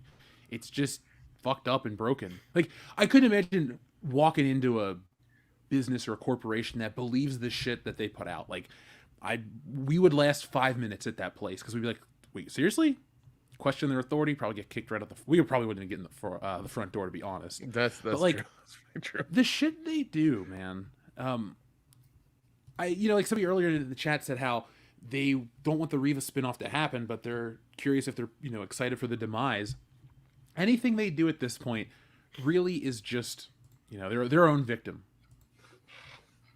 Yeah, and I mean, I don't believe Kenobi's putting up numbers. I don't believe that at all. I really don't. If anything, it's more. If it is putting up numbers, it's morbid curiosity. That's really what it is. Well, the report came out for the opener, right? But there's no news on what people are watching now.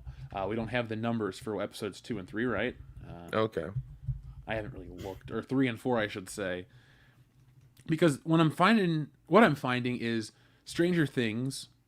That first article that dropped, how Stranger Things surpassed Obi-Wan on the 6th, but I can't find what the continuation of Obi-Wan is in terms of people watching it. But I don't think the audience is really watching it. Our audience, at least. Everyone's like, "Fuck this show." Here's the thing we for surely know about Disney. If they're hiding the numbers, they're doing shit. If the numbers are actually true, they'll put it on every fucking headline they can. Mm-hmm. Oh yeah. So we know that for sure because they did that for what is it whenever you had to pay extra for one of the movies that happened for Mullen. Yep, exactly, and that's the same. It's like, oh, we sold this many. Oh, so many people watched on this one, but the five other times you did that, nobody gave a shit. And you didn't post about those numbers, so we know that whenever they do that, the numbers are crap. Nick, you won't fall for Disney's bullshit, and I respect that. That's been the playbook for the last like at least 2 or 3 years now, because whenever they say, oh, we've sold this much of this and we've made this much money off of it, and it's all over every headline for a day or two, then we know that they've actually made money and they've actually done what they said. But when they don't talk about it at all, and there's no numbers to report and no view counts or anything, then it's done shit. Like, for instance, in the article you read, they said that Boba Fett, was not what it expected to be. Yeah, because it did shit, and they're not going to do it. They're probably not going to do a season 2 of Boba Fett. If they are, they got way more money to blow than any company I've ever heard of. Well, Tamara Morrison's in the news talking about how he wants them to go back to the badass roots of Boba Fett, and I'm thinking to myself, then what the fuck did we just watch? Because you had your dude, you were defending it 6 months ago. And Tamara Morrison himself, well, they just don't know what they want, blah, blah, blah, blah. Wait, you finally sat back and watched the final episodes, bitch. Now all of a sudden you want to be, you had the chance to do that. It's what such are we a talking weird about thing here tomorrow? Dude, it just goes to show you how little they know what they're doing at Disney. There's no plan. There was no plan with episode 9. Like, that's fucking for sure. I've never seen a movie contradict itself so many times in the 2.5 fucking hours it was, constantly. Yeah, because Rian Johnson was having a fucking pissing match with J.J. Abrams. Oh, Dion, in this new Star Wars Kenobi episode, Reva goes, "Are you a spy?" And then I thought, I'm the spy. Like, that's a scene.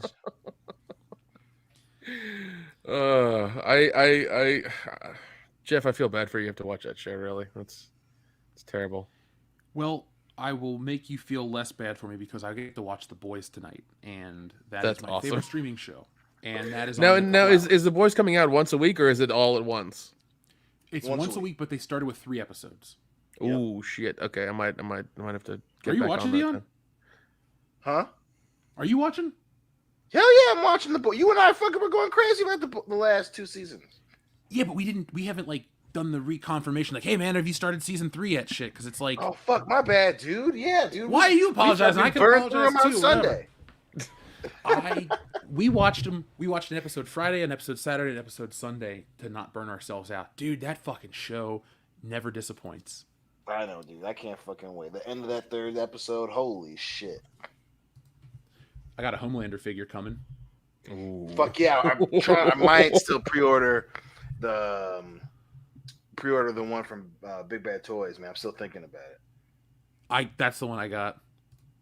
Nice. Fuck yeah. I can't wait. Dude, Homelander is my favorite superhero created in the last 30 years. Dude, I fucking love to hate that dude. I love him same way I love when JBL was champion. Like, I just love to hate it. Like, he's such a great villain. God damn that dude. He's an amazing, and like the thing is that he's infinitely powerful. Like, as far as I know in the show, there's no way to, there's no way to kill the superheroes, really. Well, there's a way to kill the superheroes, but there's not a way to kill because Homelander's like Homelander is Superman. Like, he is if Superman was fucking psychotic, and other superheroes die. They kill a number of them in the show, but like Homelander, like that's the first season.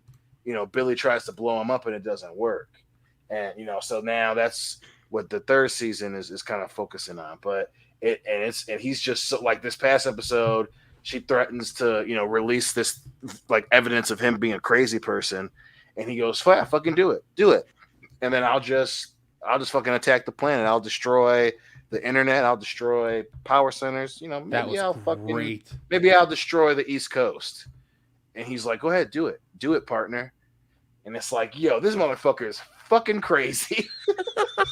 I love it. I'm just like waiting for them to figure out what they're gonna do. But like, Jensen Ackles finally showed up, and he's a fucking douche now. It's so good, dude. It's so fucking good. Is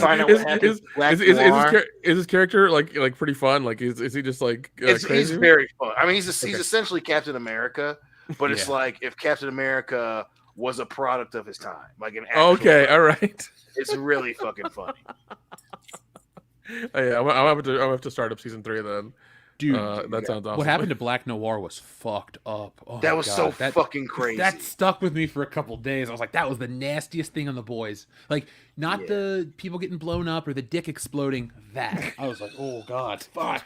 It was just. Well, it was so cool, and then it was just funny how, like, remember when season 1 came out, everyone was like, "Yo, Black Noir is clearly a black dude." Like that whole meme was kind of semi-popular, and then like you see him in season 3, you're like, "Ha, that is cool. He's actually a black dude." And then that shit happens to him, you're like, "What the fuck?" And it's crazy. You know what the sad part is? His last words were, "I could be like Eddie Murphy." Yep. Nope. Come on, I can do it. They're not fans of you below the Mason-Dixon. Like, that's what I love about The Boys is they get the corporate piece of it. Like, this is Disney. Like, Vought is Disney, and it's just such a great commentary on corporations trying to be like they're just making money, and just for it, like yeah, they love you in the North, but not below the Mason-Dixon line. Like, I could be like Eddie Murphy, like that. You could see how that is a way to gauge like how corporations see things, and it's so fucking good. So I'm looking forward to watching it. What is it? The guy who owns Vought, that actor, I fucking love him from Breaking Bad. Oh, you don't love him from Star Wars? He was fine in the first season of Mandalorian, but the second season, everybody knows how I feel about the second season. It was spin-off city, goddammit. Every episode is spinning off some other bullshit. According to Moses Ingram, there were no people of color, and it's time to put people of color in Star Wars, but Giancarlo Esposito isn't white. Lady, come on. I'm not going to let that one go. I think every week that she's naturally a part of the show, I'm going to bring up another person of color from Star Wars. This week, we're going to spotlight Moff Gideon. Why? Because we just talked about Giancarlo Esposito. Wait. Next week, we're going to talk about Commander Cody, and the week after that, we're going to talk about Commander Rex. There Wait, we go. did she say there wasn't any people of color in Star Wars before she showed up?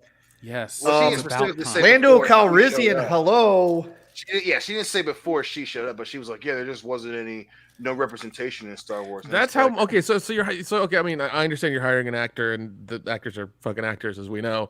But that shows you how smart she is. Well, it's just like and again, if people were actually doing that shit to her, fuck you for doing that. But it's just making it like weaponizing it. But I also Star Wars. It's just so disappointing, man. Yeah, I mean, anybody message her about her race is a piece of shit immediately. But it's one of those things where it's like they didn't show any screenshots, so I don't know how far that She showed some on her Instagram, but it was a video of her going through a couple, so it wasn't like her scrolling down. So she, which of course it's the internet. People say fucked up shit, and again, 100%. But it's just the way, like they said this, and it's just like. It's the whole fan base doing it. And then you saw how, Vox and shit responded like, oh, if you don't like her, then you're not a real star. Then fucking Disney. Yeah, we welcome her to the family. Like, guys, John Boyega's standing right there. Like, what are we talking about here? You just can't see him because he's really small on the poster. Exactly. That's the he's part really far away, guys. Is now. But again, would Disney be doing this if Disney Plus were available in China? No. That's the question I love. That's the question I fuck. I mean, Disney Plus is trying to take over India right now, so we'll see how that goes. Listen, how does the Indians feel about us blackies and Indian people? We always got along. We both in the struggle. I don't think there's any beef there. In all honesty, I really don't. No beef there. Especially the Instagram pages I follow, them Indian girls. But it's funny. It's really funny when I find those girls on Instagram. Yeah. I'll go look at their pages. I'm just like followed by Dion. I'm just like, huh, okay. and then I think I found one that Dion hasn't found. It's like followed by Dion. It's like, huh. Listen, all right. My Explore page is a perfect mix now. I've got muscular chicks, Indian women, comic toys, comic art. And then like MMA and football shit. It's just I'm living. Your priorities are in check, dude.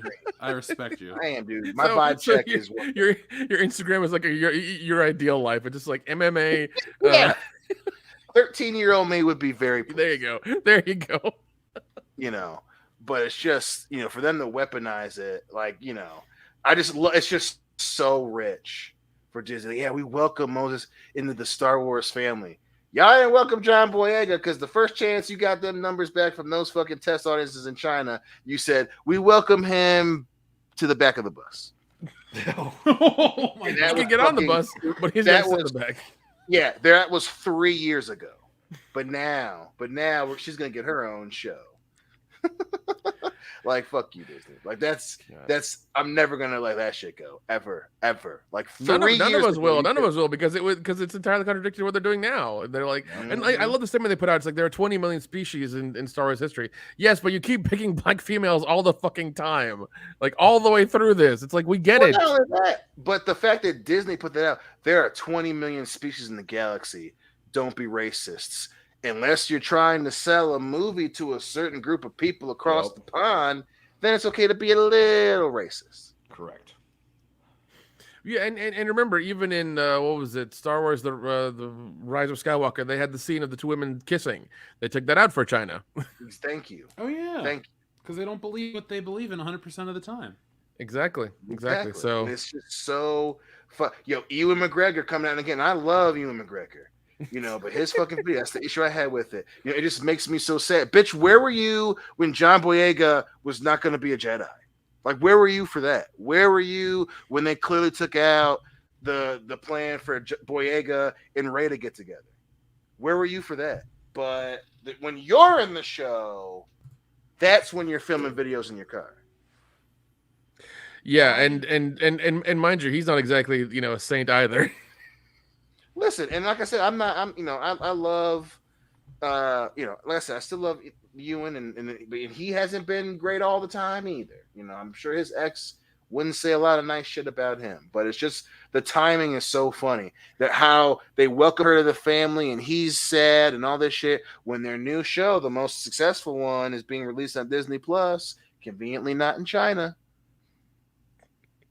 I don't want to put my tinfoil hat on, but it's real funny how that shit happened 3 years ago. And I'm sure that they would be like, oh, yeah, we learned our lesson. But now you want to go to ground. Now you want to go to ground. Then they're like, oh, well, what happened with Kelly Marie Tran? Oh, you mean the one that legitimately was all bots? That one? Okay, cool. Oh, you mean the character the character that you fucking neutered in Rise of Skywalker who was in it for 2 minutes? You mean that character? She's important, though, right? Because she's part of the Star Wars family, right? That's important unless you want to make money. Then that's when it's like, we're not racist. We're just crunching the numbers. Fuck Disney for that. I mean, I would be happy if they're honest. It's like, yeah, we crunch the numbers. This ain't gonna work. It's like, okay, that's entirely fine. Just say that. That's fine. Just say it then.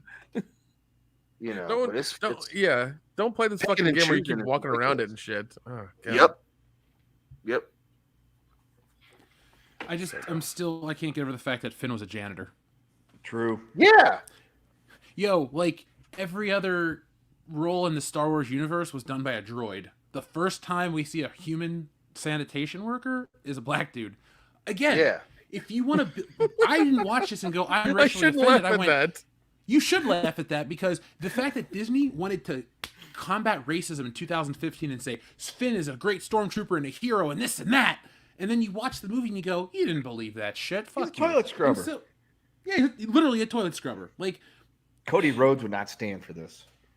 He won't. Well, at least his. Listen, you need to stop saying his name so close together because if you're by a mirror, you're gonna fuck around. You're gonna bring Brandy on WWE television. Calm down. She's gonna be on WWE television. No, don't say Cody's it. gonna be off of WWE television for a while. Kendo, stop. Don't say it. Stop. You're gonna speak that shit to existence. We finally got rid of her, dude. Just let it be. Brandy Rhodes. No, don't say it. Brandy Rhodes. Oh, dude, you're gonna summon her. Stop playing around. I'm not playing around with this, dude. You could probably thank God for the Rhodes Rhodes family. Like the whole crowd be like, "Oh shit, here we go again." This time, well, on speaking USA Network. Well, that's how I like to spend my Monday nights. But Dion, you picked a number last time. Kendo, you pick a number this time. Let's check in with the audience, shall we? 19. 19. Where are we at? Oh, yeah. Here we go. Number 19. I'm gonna kick your ass later. I meant to honestly. That's how. That's how. Who's that Pokemon?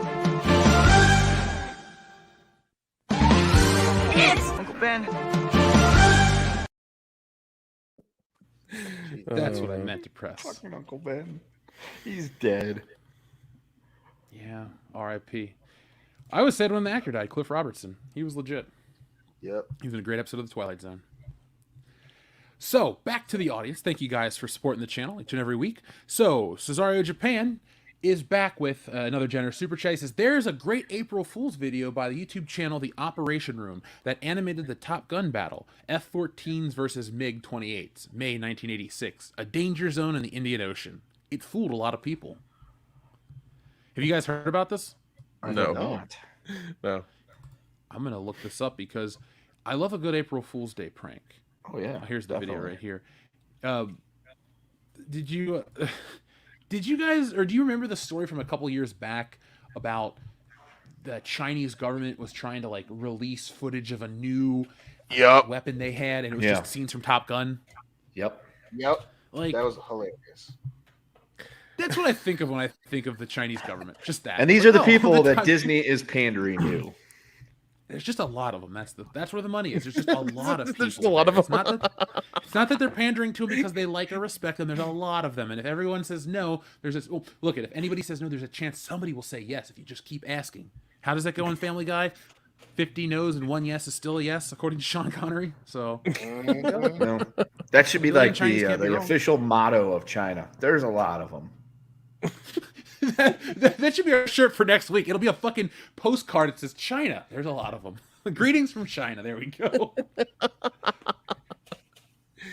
Oh man. Yeah, I think they just finished their most current lockdown after 2 months.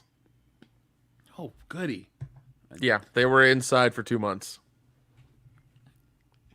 Kyogre's Hideout says, I love how people gaslit Sony into wasting money.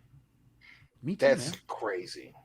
Well, I mean, Disney's doing the same thing. They're just, at a I guess a bigger pace or whatever. It's just they're constantly wasting money on all these fucking properties. I mean, all these spin-offs and shit. So It's a race to the bottom. apparently it is, man. Up next, we have one from our friend Primer who says, Masters of the Universe Revelations is sadly getting a second season. Really? I thought it got announced that it wasn't going to get it. I didn't watch the first one, and I'm not going to watch the second one because Kevin Smith told me not to. Zach Z, thank you very much, has a video game title, The Legend of Zelda, A Link to the Clit. That's a good one. That's why Link's popular with Zelda. Yeah. The Clown World Review, thank you very much. Hashtag Malouk Stories. Hashtag my Asian Wolfie. Or my Asian Wife. My Asian Wife. Spelled W-O-I-F-E. Oh, he means Asian wife. Wife. There you go. There you go. Sorry, I'm not the Australian. I haven't had enough Fosters today, Kendo. There you go. I had some Vegemite for breakfast with my toast. It was great. Ugh.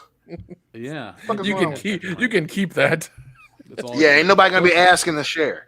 It's so Yeah. good though. If you want to send I doubt Vegemite that. to Kendo, here's our P.O. Yeah. box right now. That's fine. I'll eat Vegemite. Yeah, if any of our Australian listeners want to send crates of Vegemite to Kendo, there's the PO box. It is WCBS show 14320 Ventura Boulevard, Suite 163, Sherman Oaks, California 91423. It's just salty. There's nothing. It's got a fun bitter flavor. It's delightful. Nothing you said in that sentence made it sound good. No, Dude, it was it's not made out of appetizing. the yeast extract after they get done making beer. They do a lot of things with byproducts of beer. Not all of them have to you have to eat. Okay. There's a lot of vitamins in it. There are a lot of vitamins and Flintstone vitamins, and they taste better. Okay. Those are also for children, Nick. They're vitamins. You make adult vitamins, you fucking Vegemite eating weirdo. I mean, I don't consider that an insult. He's ready. He's starting to believe. Our friend Leo Breaker has some exciting news, or, well, just a comment, but it's exciting. Kendo, TMNT launches next week. Hyped as hell at the moment. It does. It comes out next Thursday. Is it online multiplayer? Like, do you have your Xbox set up that if I bought it, we could play together? As long as it's cross-platform, yes. Because, okay, so Shredder's Revenge is finally coming out next Thursday. It has up to 6-player co-op capability, whether it's online or in the same room. You can play as all 4 of the Turtles and Casey Jones. And unfortunately, for some reason, you can use April too, which I always think is stupid, but it's whatever. I can get over that. So, yeah, that Dirk is fucking wrong. See, here's the thing. Most of all these motherfuckers are out here saying, oh, it's so gross, it's so gross, it's so gross. Have never even fucking eaten it. All you I have had it. Shut up. I wasn't talking about you. It's all the other people. It's like the same dickheads that are like, oh, pineapple doesn't belong on pizza. Oh, because the fucking internet tells you it's the case. It's like the same people that run around screaming about Majora's Mask sucking because the nerd said so. Wait, I didn't like Majora's Mask because you had to play as Child Link. I thought that was kind of lame. Well, Did it the kind of goes nerd with, not like it? he put out a thing about like how it's like stupid. The thing he hates about it's like, oh, you have to keep going back to the first day and you lose all your stuff and you do this and you do this. It's like, no, you're beating. Theoretically, you've got all this shit that you've got to do, but you're never going to be able to do it in 3 game days. So you got to just focus on one thing at a time and just, be smart and go deposit your rupees at the fucking bank. I keep forgetting the money they use in that game is rupees. Oh, what a useless currency. I agree. Yeah. Unless it's in like those little, gemstone form, in which case I think we should adopt that as our monetary system because that would be awesome. I want to carry one of those little bags around. It's like, oh Yeah. man, I need to go buy this thing. This is 20 rupees, Jeff. Here's a gold or a red one. Oh, wait, Yeah. reds are worth 5, right? What's Reds are blues? 20. Reds Blues are 20. Okay, I was 5. right, okay. There's no 10, is there? Yes, there. No, unless they've added one because it's green is 1, blue is 5, red is 20, purple is 50, the white is 100, and gold is 200. I didn't realize. Anyway, I don't think I've ever that's the seen a point. gold Folks, rupee that's myself. rupee talk here, on World Class Bullshitters. What's the conversion rate of a rupee to the United States dollar? I need Not to know. entirely Zelda sure. rupees. Like Not those rupees, Nick. yeah. I mean, like yeah. The conversion rate is like probably like between 75 and 80 rupees to $1. Has inflation hit Hyrule yet, or are they still good since they mostly get around on horseback? I mean, I think Hyrule should be fine. The inflation isn't the thing that the Hyruleans or Hylians need to really worry about. It's that son of a bitch Ganondorf who just keeps coming back. That's the real threat to the Hyrule. Yeah, that royal family's military is dog shit. They keep getting defeated every generation. Then they beat the fucking guy. They lock him away, and somehow he escapes, and the same dude has to keep coming back. Those people are just fucking stupid. Yeah.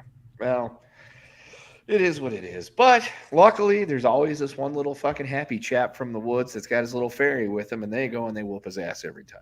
Except for in one timeline where shit goes completely sideways. But that's neither here nor there.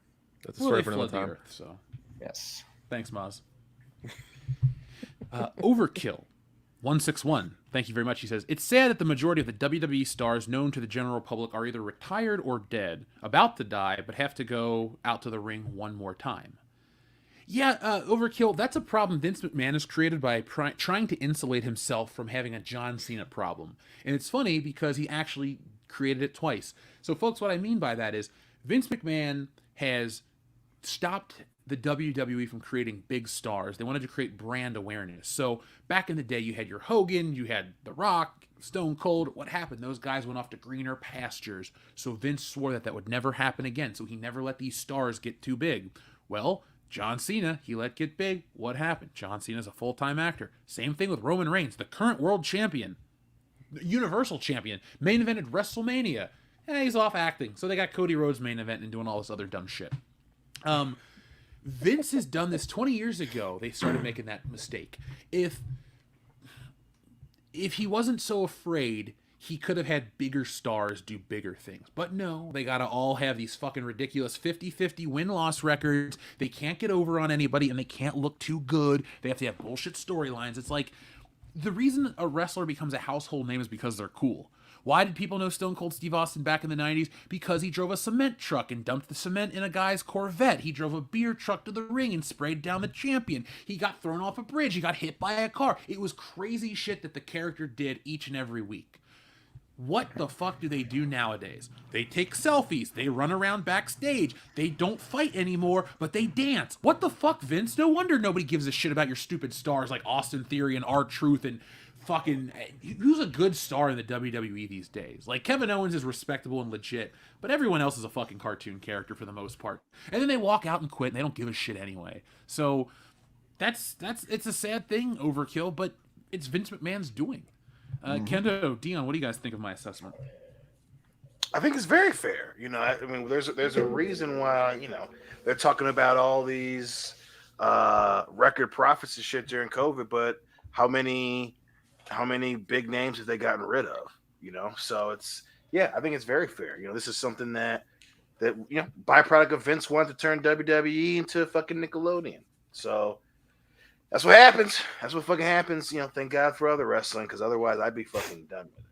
You know, he's just so damn worried about his stars getting to be too big and then, you know, not needing to be wrestlers anymore.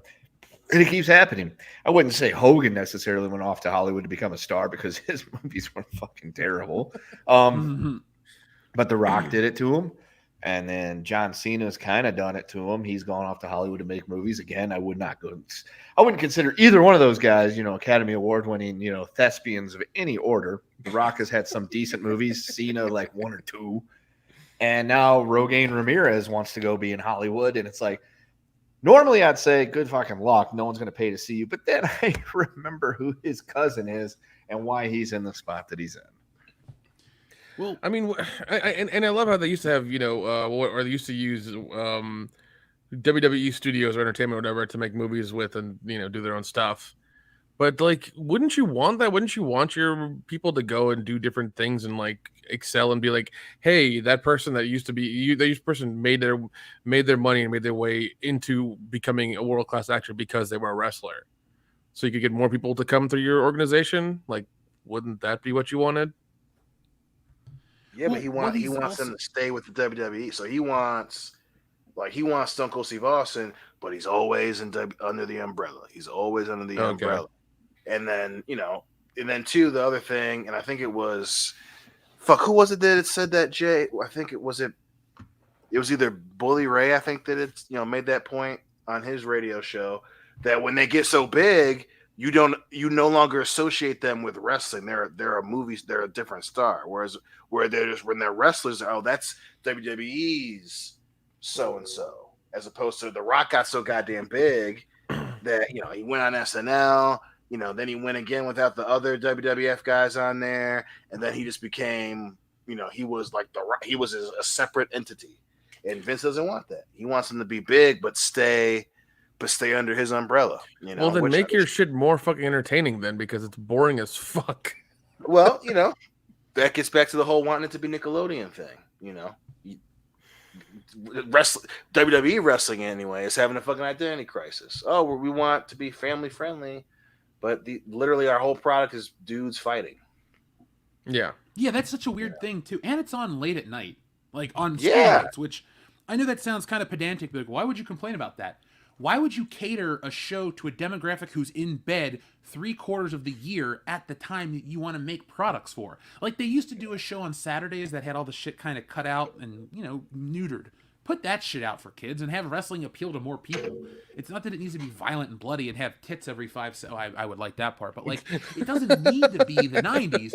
It just needs to be good and entertaining. And having big stars, like, I think Vince McMahon... the greatest star that he was able to keep all to himself was The Undertaker. That was his big one. Yep. He lost all the other big stars, or the other, like even Batista. Actually, Batista's probably the one he lost. It's probably the most bitter towards the WWE. Didn't he fucking lie and say how he was broke and had nothing and all this shit, but had done like WrestleMania that year and made all this wrestling money. Like, he doesn't even talk about them like they exist. That's got to be a shit show to work there. Yeah, I mean, especially now, when you look at like how he treated Bray Wyatt and all that shit. Obviously at the end how he was treating Daniel Bryan, refusing to let him wrestle. That's probably a whole other gamut of bullshit to sift through. But yeah, absolutely, man. Like, it was just, I can't imagine how it's like to work there right now. I can't, especially after fucking the mass exodus last year, where they didn't even want to let the motherfuckers be on Twitch. Oh God, that was. So I remember that one. And also, like, what was it?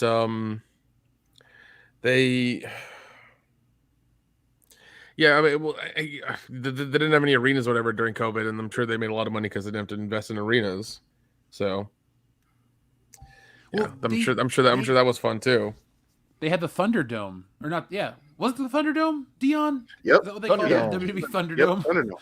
Yep. Nick, it was an arena full of TV screens, and people could go on to some website, and they just sat there, and you watched an arena full of people's faces. Yeah. Well, even then, that's to Jeff's earlier point. It's just fucking crazy. So again, catering to this weird demographic. They want to be family friendly Nickelodeon, but right before Thunderdome, the major storyline was one of your veterans who came back to your company is involved in the cuck storyline. And then we have fucking pandemic hit, and then they had the Thunderdome, and then it's on, and they're piping in crowd noise, and then they have other wrestlers come out to be cheering and shit, and then you have the weird fucking thing with Mustafa Ali where they were like supposed to be like internet trolls or something.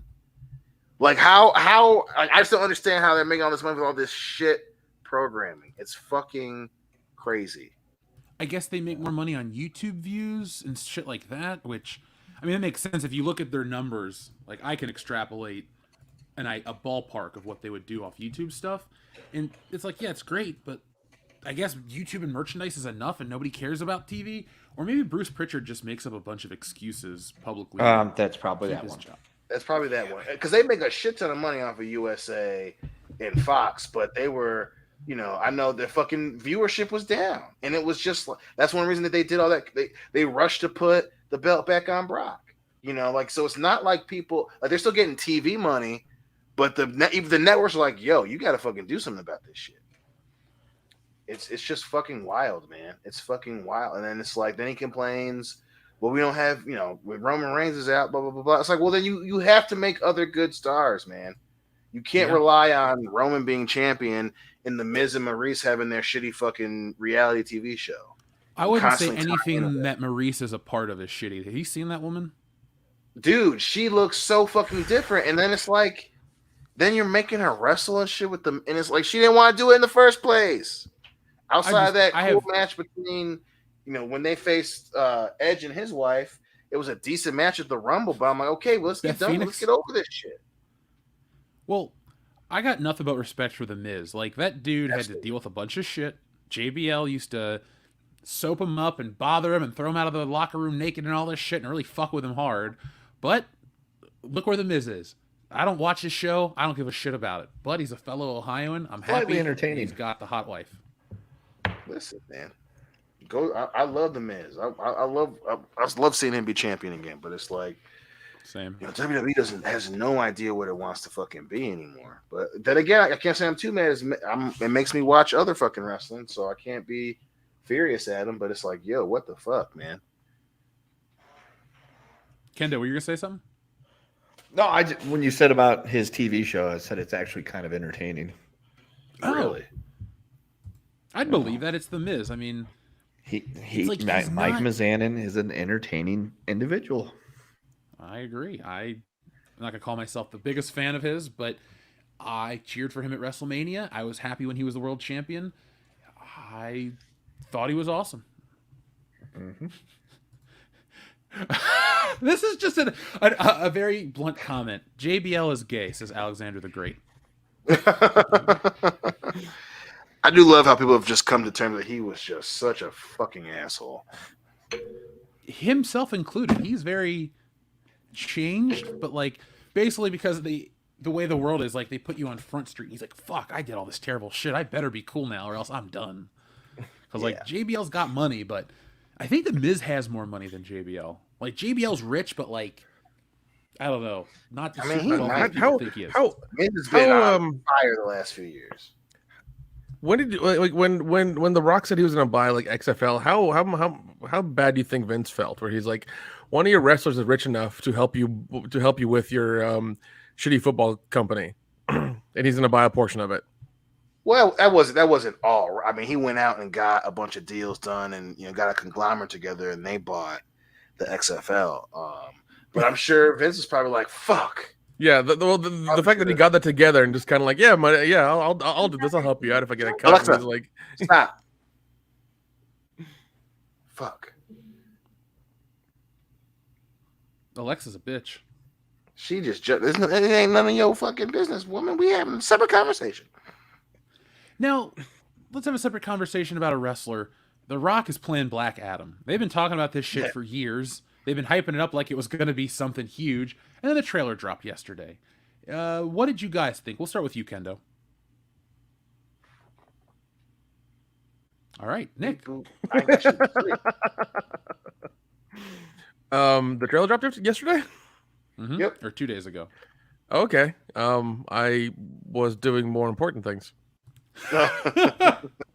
Well, Dion, since you and I watched it, what did you think about DC's next hit? Fail? I don't know. What did you think of the trailer? I mean, listen, I have entered the part of my life where, Dwayne's gonna Dwayne, and overall, I liked the trailer. I'll say that I liked it. It wasn't bad, but it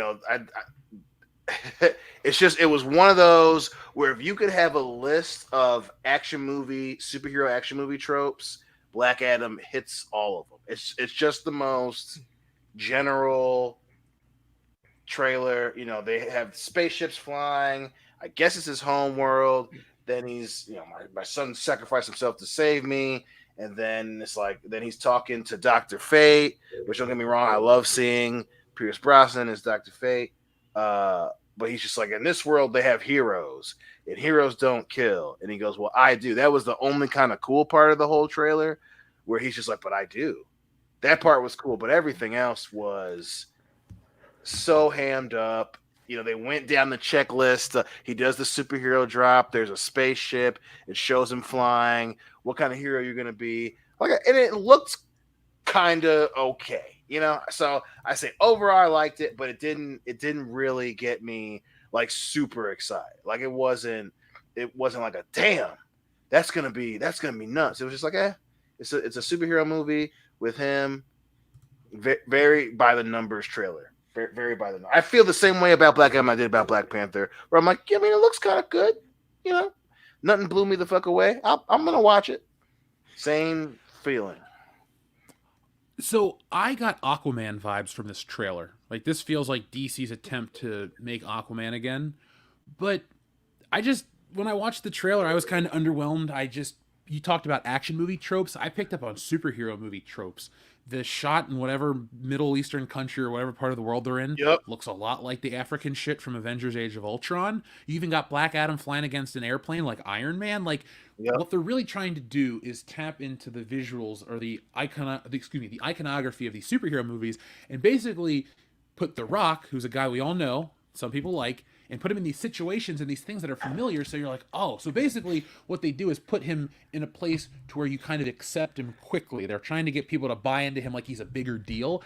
And I think that's where lies the problem with Black Adam. Rock is a big household name. People know him and love him.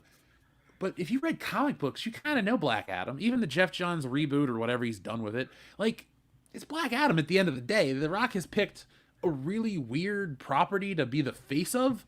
And I have a theory, it could be completely wrong, but I just don't think he could do a Marvel movie because there's too many rules and not enough money. I think that's why The Rock never did a Marvel movie, because they just don't pay you the right way. Look at the stars they use and look at how it probably goes. Or not how it probably goes, look at how it actually goes. That's my guess with what this is. And so DC has him. They're going to make him the crown jewel of all this, but you have a big star playing in whatever character that people don't care about. Henry Cavill coming back as Superman is going to do bigger than this. Anybody playing Batman is going to do bigger than this. And Dion is hearing me say this as the guy who's the biggest Rock fan as a wrestler on the planet. So I don't want to come into shit on this to be cool or contrarian. I just don't think this movie looks like it's going to be the game changer that The Rock has hyped it up to be. But if I want to talk positives, Pierce Brosnan, I'm there. I will go see this movie for Pierce Brosnan alone. Yeah. And first off, Dion, this comes out on my fucking birthday. I People saw even that. Rock movie. Of course it does. Yeah, I just watched the trailer. I'm just like, what is it? Fucking Pierce Brosnan? I'm just like, what? Why is he in this? But sure, why not? That's a little bit of a pull for me. But no, I get what you just said about the iconography of the other movies. Like, it's all there. All of it is. You have the caves and everything from Shazam. You have, like you said, him next to the fighter jets from Iron Man. The Middle Eastern stuff is also could be from Iron Man or even just another Avengers movie. Like, it's all there. Well, then you even have the patented, the one that they always use, where it's a ring of dudes with guns and they shoot the hero and like none of the bullets, and they have that too. And I'm just like damn, like this is just such a predictable trailer. And again, I still think like it's just like it didn't like there's nothing new in this trailer. At least with obviously we were all there for Iron Man. Like it was the first Marvel proper movie, and it had cool the thing with him in the tank that they use and all the shit. Hell, even in fucking the Batman, the most recent one, you had a cool shot of him. There's rubble and he's fucking covered in fucking dirt. And then you have the shot with the Batmobile coming through, and ramming fucking paint. Like it was at least the fucking trailer set the tone for how you feel the movie's gonna go. This one, it's just so bland. It's just so by the numbers. Like, is this supposed to be like an anti-hero type of movie, or is he's doing the flying with the jets thing and he hits one of them? But then it's like you got to choose what you're gonna be. You're gonna be a hero. And I'm like, damn, like how many times? Like we already saw Spider-Man. Like why are you reusing that trope? You got to choose what you're gonna be. It's like, damn, man. Like it's just so blah. It's just so blah with one cool moment. Like I said, it still looks cool enough to go see. But yeah, I'm with you. It's just not like it's too much, too late. And then again, like you said, like why he should have been fucking Green Lantern. Like what?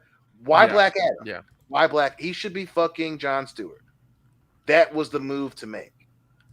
Yeah, I'd have bought that. Even though The Rock wouldn't have been whatever, the right shade of whatever. To the play Rock's Jon like the Stewart. gruff. Giving a shit. Well, I think Rock the character that he's portraying as a famous person. He's this big buff, like tough dude, and like Black Adam's already. Already Superman-ish. Like, so now he's all jacked and he looks like The Rock. Like, that just doesn't excite me. I'm like, yeah, it's The Rock and he's Black Adam. Cool. If he'd have looked like that and do some cool shit with the ring, then I could see it being, The Rock is here to be the face of this phase of DC. Let's go. But it's Black. Like, why would he be super jacked now? Like, he's already Superman from another planet, It's just not exciting, dude. It's just not. Where does he exciting. Tonally, where does this fit in with Shazam? Because this looks like an offbeat movie. Like Shazam was offbeat and fun, but this is supposed to be, Captain Marvel, the real Captain Marvel's arch nemesis. Yeah. That's Hey, look, if it's a good movie, it's a good movie. Shit doesn't have to follow a comic book 100%, but you do have to understand where questioning some of the stuff in the trailer. Yeah, the context, because we know what's up. Like, that's why I'm so happy to accept Pierce Brosnan as Dr. Fate. I know what I need to know. I'm there. Like, I would. It's really just I want to see this for Pierce Brosnan. He's one of my favorite actors. We just don't talk about on the channel that much. We talk about super talented guy. Torch, baby. This channel is pro Pierce Brosnan all day. Yes. Yeah, I think he owns a tequila company actually. Yep. I don't know if Pierce Brosnan did. Yeah. No. Pierce Brosnan. Yeah, he owns a tequila company. But no, like the remake of Thomas Crown Affair was fucking great. After the Sunset with Selma Hayek. Fine as fuck. Yes, Selma Hayek as well, and after the Sunset with fucking Woody Harrelson. Like, great movie, fucking hilarious movie, so much fun. What is it, man? He's done so many besides that, and like he's just extremely talented. He's the fucking man, and it's well past time for him to be in a comic book movie, because he's just It is. Then he reminded us how badass he was in the November Man, so Pierce Brosnan is always going to be a badass. Like that dude is just consistently a badass. We need him and what's his name from Taken, Liam Neeson. Yeah, Can we get a movie together? Yes. Could we handle that? Wait, Pierce Brosnan and Liam Neeson are in a movie together. It's called Seraphim Falls. Was it good? Yeah. Well, I need to check it out then. Yeah, add to your list, folks. Seraphim Falls. It's Liam Neeson and Pierce Brosnan, and it's a pretty good movie. And he doesn't have a tequila company. He is the front man for a tequila company called Right. Casa Don Ramon or something like that. Do you think on set that he and The Rock talked about tequila like all day? Oh yeah. Well, I can. I'm pretty sure because like I've heard the Rock's tequila like tastes like shit. Like it's terrible apparently. I want to Whatever review alcohol it he's just got. because. You should You know- buy a small amount of it and review it on whatever and for Patreon or something. Yeah. Do you know who has a wonderful alcohol brand? Dan Aykroyd. Oh yeah, fucking vodka, right? Skull vodka, Yep. yeah. Crystal Skull vodka. Yeah, Crystal Pretty Skull good. vodka. Yep. So, folks, if Yeah, you like his Dan is, Aykroyd, Yeah, His his is the only one that actually tastes good. The only celebrity alcohol that I've known of that tastes good. like I watched the Joe Rogan episode where he talked about like sifting it through diamonds and all this shit. And I'm like, all right, Dan Aykroyd, I was pretty much gonna check out whatever you're associated with because I'm a fan. But I'm like, all right, we'll see if your vodka's legit, and it's smooth. I like it. I've bought multiple bottles. I definitely want to try the vodka. I just laughed that Dan Aykroyd is fucking crazy now, and it makes me so happy. Oh yeah, dude! If you ever get a chance, watch that documentary he did where he talks about UFOs. About to say, because doesn't he? That's why Yeah. he went with Crystal Skull, because he believes that whole conspiracy theory about having the Crystal Skull, alien skull, is real. Like, Yeah, he even though already- it's been like misproven multiple times. Yeah. But yes, I Dan Aykroyd on UFOs or something like that. He literally sits there chain smoking for like an hour and a half talking about fucking UFOs and his Dion, experiences. you've watched this When? in college with me because we watched it together. I'll never forget it. It was on Netflix or something like all those years ago. It was on and then Netflix, it literally ends with the guy going like, "Thank you, Dan. You are an expert in the field." Blah blah blah. And the guy and Dan Aykroyd just goes, "Thank you," or "Okay," or something really stupid, and it just fucking ends. It's like really. Did he? Wait, no. jarring. Did Dan Aykroyd tell the story about the time he saw the Men in Black on set or something, or while he was doing something and then they just Might have. disappeared? It's been so long since I've watched it. Yeah, it's but been a minute.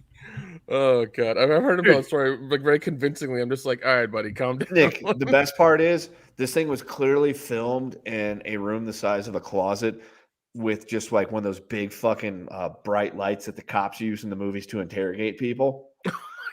Were we Because, drunk like- when we watched it? Because Dan Aykroyd's face is like lit up and glowing like the fucking sun, and he's just like has sweat pouring down his face, and he's just chain smoking the whole time. It is awesome.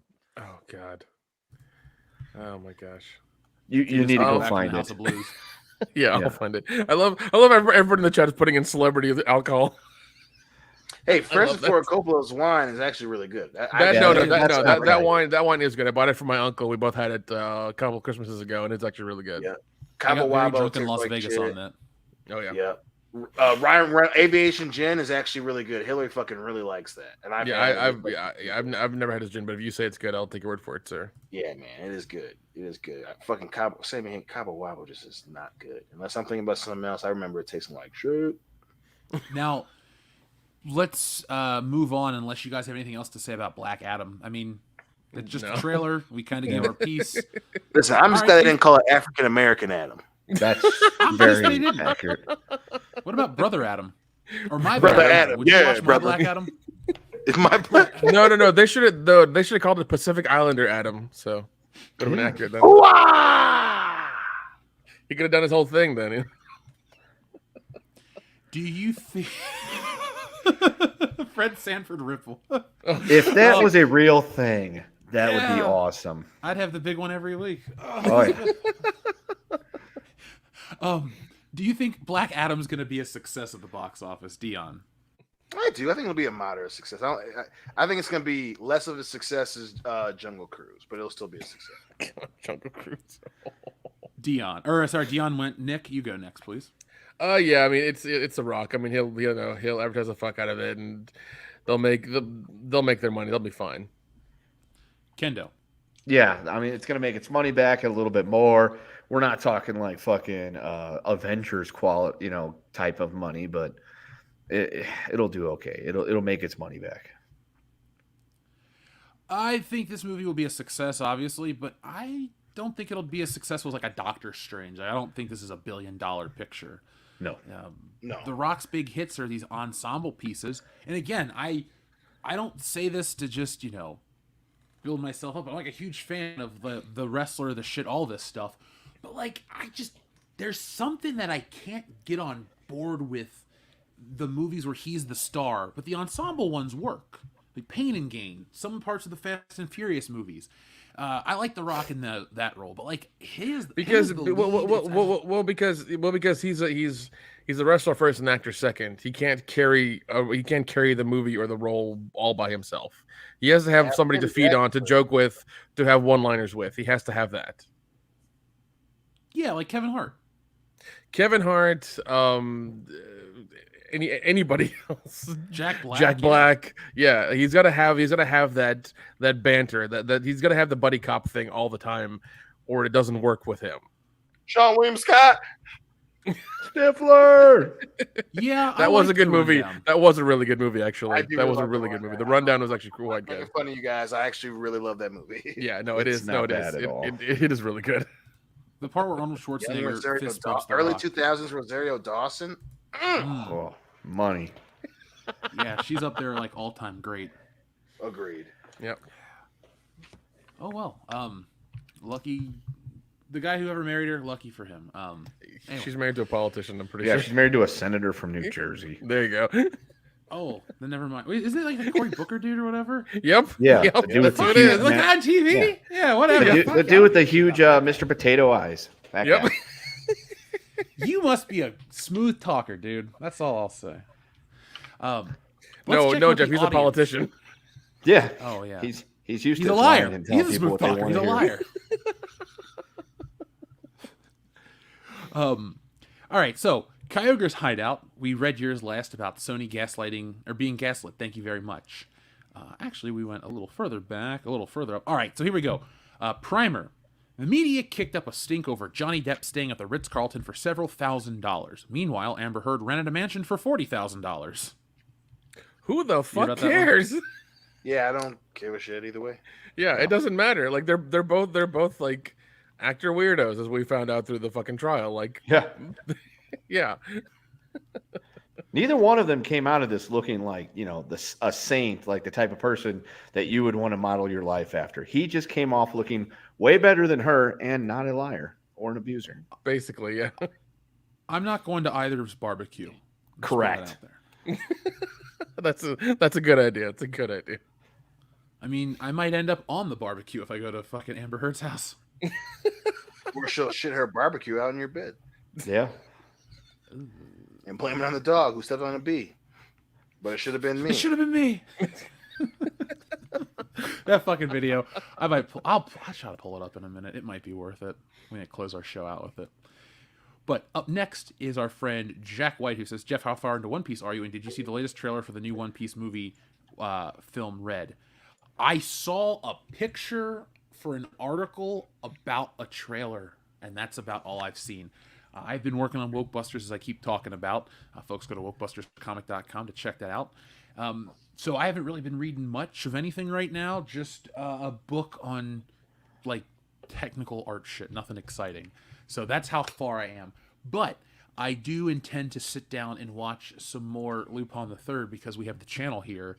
Or no, sorry, Midnight Pulp, one of the streaming services that's on the TV, offers the new dub of the 1985 Lupin the Third, which I don't think has ever had a release. So this is kind of like new to me. So I'm going back and checking that out because it's got the Adult Swim cast, and they don't censor Lupin the Third that much. So I'm excited about something anime related.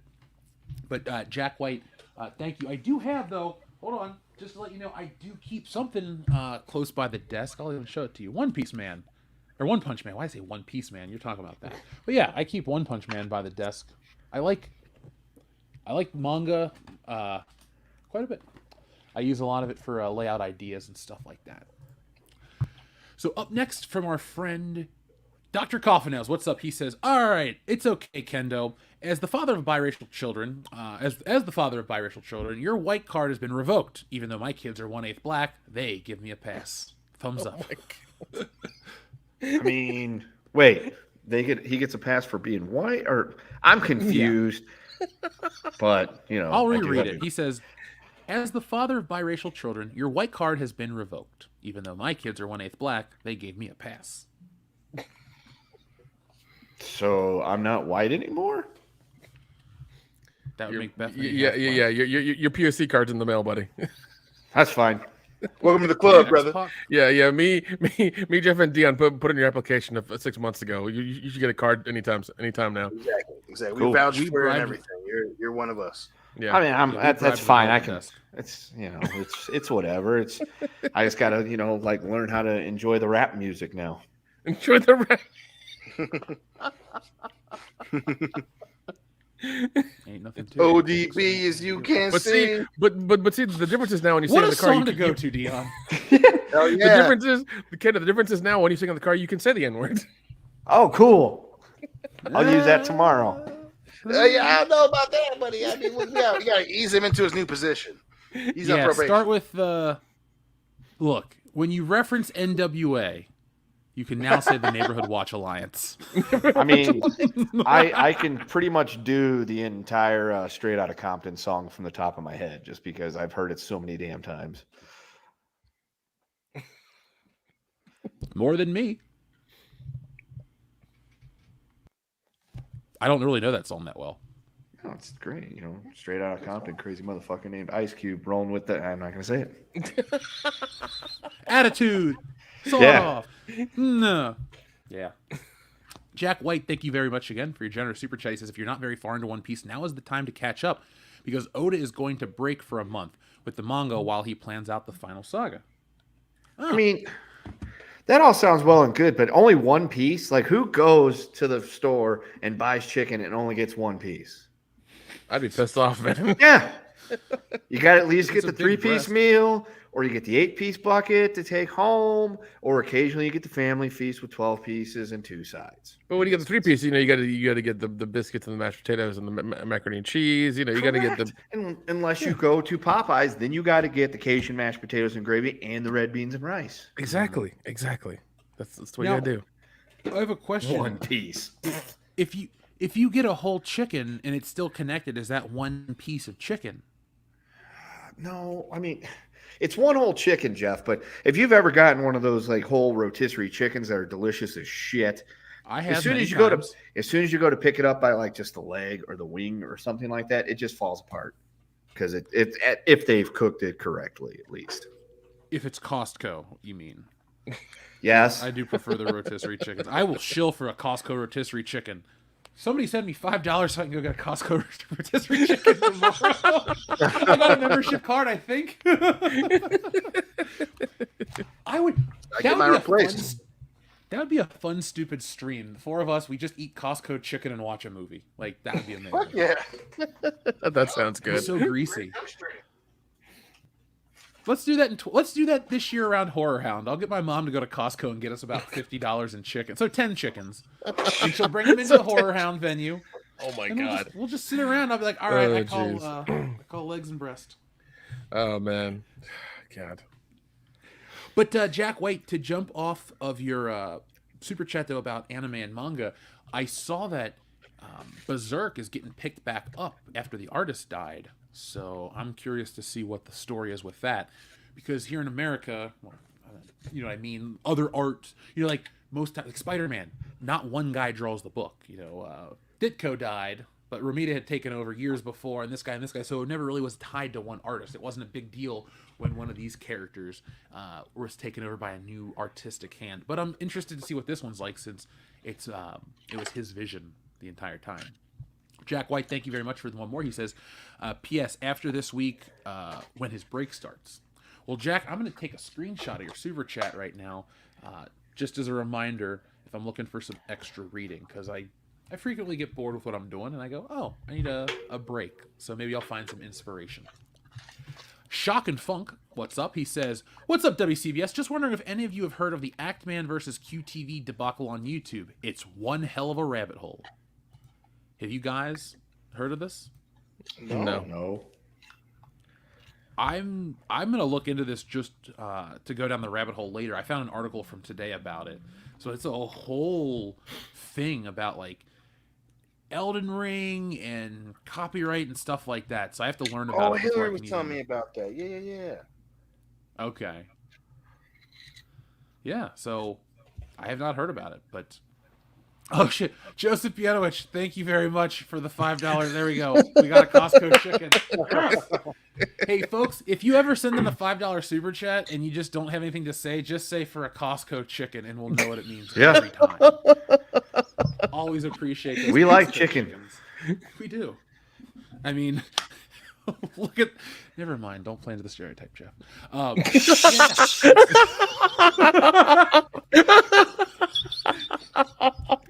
Moving on. Oh my god. Thank you, Shock and Funk, for the super chat. I will check out the rabbit hole, and next week, ask me if y'all ask me for an update because it could be fun. Since Dion's going down that rabbit hole too, maybe we'll talk about it. Andrew Clark, thank you very much. He says, Kraven the Hunter, watched the trailer? No, I have not seen the trailer for the Kraven the Hunter movie, Andrew. Nor did I. I will check it out after the show. I love Kraven the Hunter from like the inception to 1987 when he killed himself. And then after that, I don't give a shit about the character anymore. So yeah, I like get Kraven from the early 2000s, wasn't a fan. How they resurrected him, not a fan. Like Kraven's Last Hunt is the best Spider-Man story hands down. It is perfect from beginning to end. I wouldn't change a single fucking pen stroke. Everybody did a great job. But like when you have the greatest story ever and then you kill the villain at the end or he kills himself, like bringing him back just undoes all that shit. So this random tangent was, hey, I will check out this trailer happily. I just hope one day we get a Kraven's Last Hunt on film and they don't fuck it up like they did the comic book. But thank you, Andrew Clark. Also, Andrew, I was doing some research on Portland again. At the end of the, drawing certain parts, but like, never not learning about Portland. It's an interesting place. Apparently, guys, there's a mass exodus from Portland.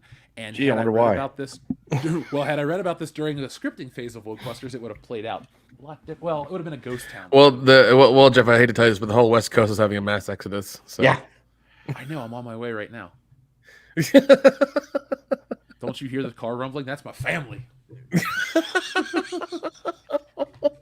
No, we don't hear the car rumbling anymore. We haven't in a while now. That's great because I leveled up. I can see that old apartment, but I don't hear it. Fuck that place.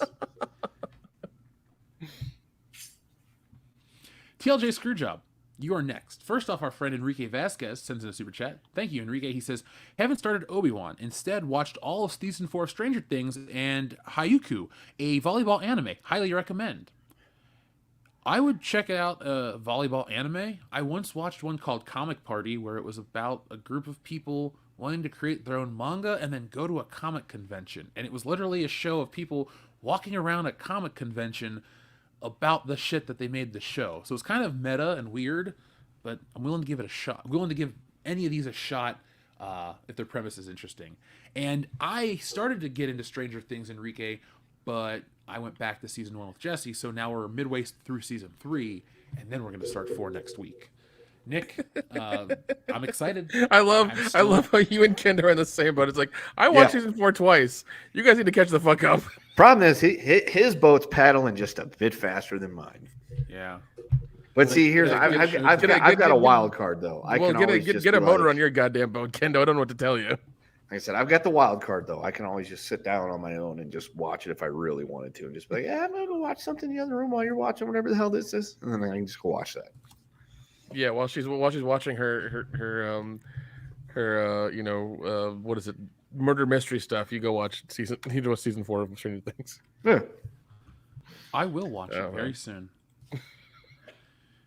TLJ Screwjob, thank you very much again. He says, was rewatching Pirates Curse of the Black Pearl in honor of Johnny Depp, and it's still great. And then I remembered it was Thursday and WCBS was on. Well, TLJ Screwjob, thank you very much for dropping what you were doing and joining us live. Folks, more and more of you are joining us each and every week live, so come hang out. It's the best place to be on a Thursday night. Be like Yeah, TLJ and make sure Screwjob you slap that like button. Slap it hard. Yeah, hit it hard. Beat the shit out of that like button. Show who's boss. Slap it Also, like a call wife bald. Yeah. You mean G.I. Jane? Yes. G.I. Jane, defend her honor. Defend her honor. And speaking of honor, let's press this button in honor of Will Smith.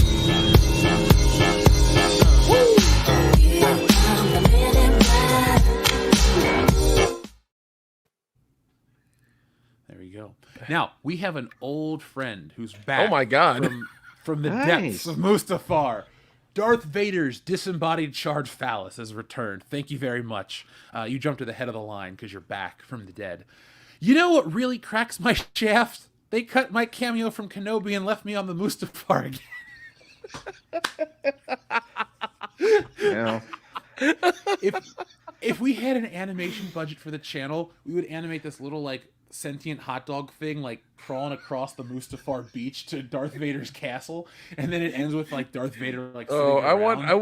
I would kill to make an adult cartoon of Darth Vader disembodied charred phallus. It would be fucking hilarious.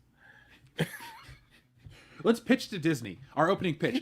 Well, it's widely known that Darth Vader has no penis, so we want to tell a story of what happened to Darth Vader's penis. I mean, they're in spin offs for everything else. Why not Darth Vader's penis? You know. and here's what we do.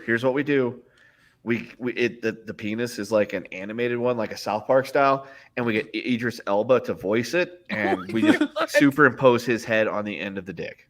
Oh my God. You know what? I feel like Idris Elba would be honored to be part of that project. He strikes me as the type of guy that finds the humor in these things. I think so. I really think so. He's a self-aware gentleman. Yeah. My God, I just can't. You know what? Because of Darth Vader's disembodied charred phallus, that is 4 more Costco chickens that I'm bringing home. I really should order Boston Market. Your place is gonna be full of like Costco chickens everywhere. Just everywhere, Jeff. Look, I didn't say I was going to buy them all at once. I'm only one. Why man. would you not buy them all at once? It's Costco. You buy things in bulk, Jeff. Come on now. Correct. You know this. Yeah, I'll buy 2. That's bulk for me. 2 chickens. That's not bulk. That's just 2, man. You got like bulk is like 4 or more. Come on. Fine. I will buy 4 chickens, and I will eat 4 chickens, and then I will go get 4 more. Okay. Good. I'm going to walk to Costco every time I get these chickens so I can at least feel like I'm, doing something. There you go. I just like how you can go, you can shop, get everything you need. Same thing with Sam's. And it costs like almost nothing to get an awesome lunch too after you're done while you're sitting there. Yeah. And between me and her, I think it costs like $10. And we end up getting 2 big ass chunks of pizza, sodas, churros. She gets a frozen yogurt that she only eats part of, and the rest of it just melts in my car that I forget about and find the next day. It's awesome. Oh God! I still haven't watched Stranger Things season 4. No, too busy cleaning froyo out of the back of my car. Priorities. Nick, you'll learn one day. Yeah, Listen, all fucking man. fun and games now for you, bud. Listen, I ain't got no pets. I got a job that I can do remotely. I can fucking go to Bora Bora and do my job on the beach and still have a good time and get shit done. So. I fucking dare you. Go to Bora Bora tomorrow. Yeah, next week. If you're not from Bora Bora, I'm gonna be pissed because you're just a lying bastard at that point. Yeah. Well, no, I gotta wait for furniture for my new place, man. Bullshit. Here comes. Wait for it in Bora Bora. Get that shit rerouted to Bora Bora. Yeah. I'm not moving to Bora Bora. The taxes are too goddamn high. Do they even have taxes in Bora Bora? I doubt it. Maybe. Yeah. It's a lawless town. Or a lawless area. Let's all go to Bora Bora. You don't even know where it is, goddammit. Yeah, it is. Southeast of me. Southeast of you. It's by that one country, the one that had that guy that was a dictator there that one time. Ah, yeah. Jim Jones. Oh God. I don't know. it's just nice to pick up and go wherever the fuck I want to. I'm just saying. Then go to Bora. You know what, Nick? Then go to Bora Every Bora. week Stop should bragging. be live from a new location. It's like, where's Nick? He's in Bora Bora. He's in the mountains. He's here. He's there. He's with his wife, Gwyneth Paltrow. Like, he's somewhere. Like, whatever. Yeah. Don't Wait. just flex nuts. Actually follow up on them, okay? Yeah, you leveled up. You got an older white woman. Now you have Gwyneth Paltrow. You don't know. Yeah, what happened to fucking the Basmati whore? You killed her. Yeah. You just dropped her off a cliff. And I love a nobody noticed. Nobody noticed. Or cared. We released the YouTube video, right got 12 there. billion views, and people just gave us all thumbs up. Paying off my college debt with the super chat money from the live. There you go. Yeah, thank you, Nick. Everything you do benefits every one of us in innumerable ways. We are all better from knowing you. That's what I do, man. That's what I do. Oh man. Yes, Dr. Coffin Nails. Yes. By the way, Joseph Yanowich, thanks for the Blues Brothers reference. God, I love that fucking movie. The cocaine budget part always kills me.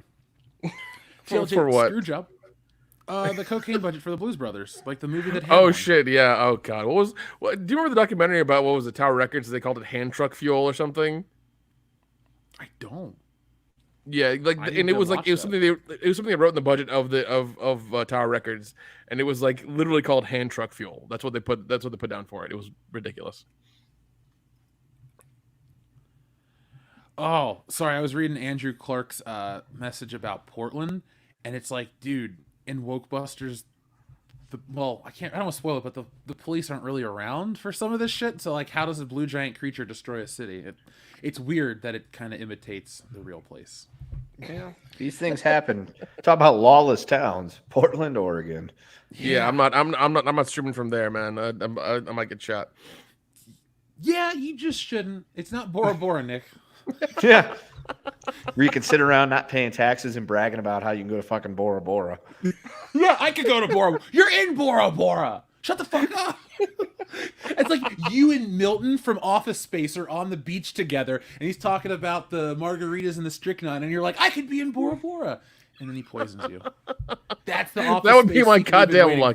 for. That would be my goddamn luck. Oh, Sorry, man. bro. Sorry.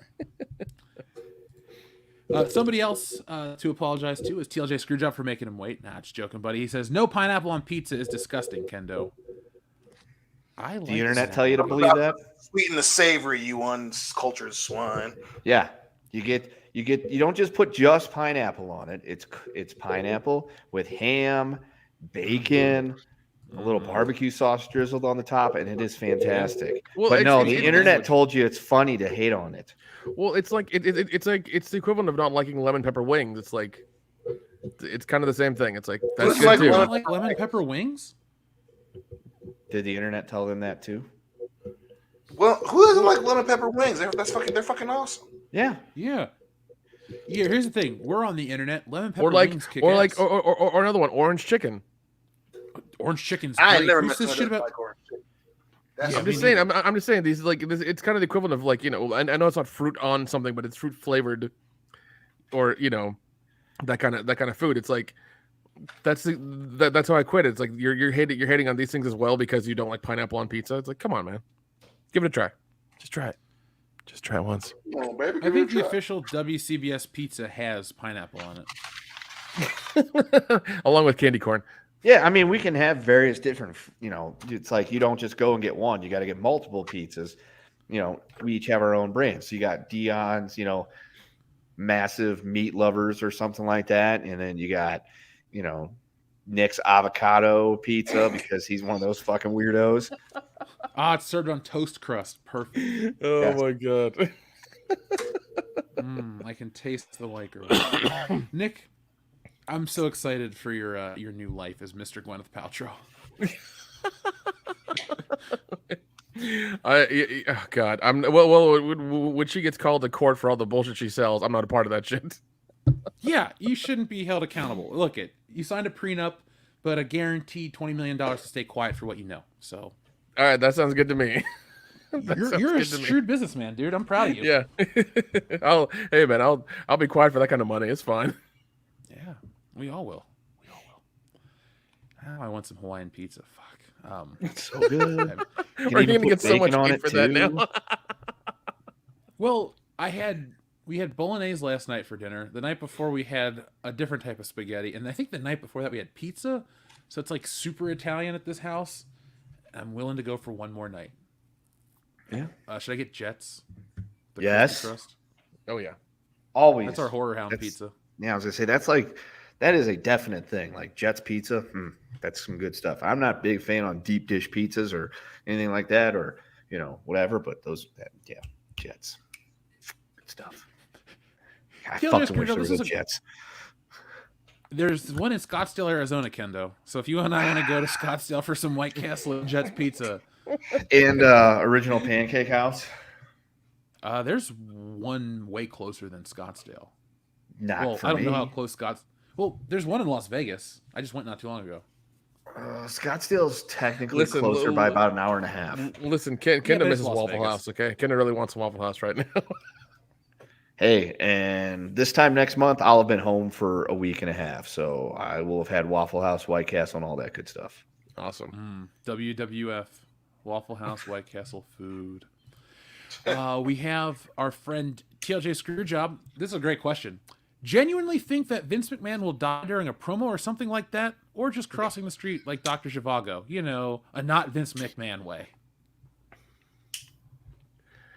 Probably a not Vince McMahon way, because that's kind of how I I see WWE ending. Like, because him dying during a promo would be like the most Vince McMahon WWE ending ever. But I think it's going to be him like choking on a fucking chicken bone or some shit like that.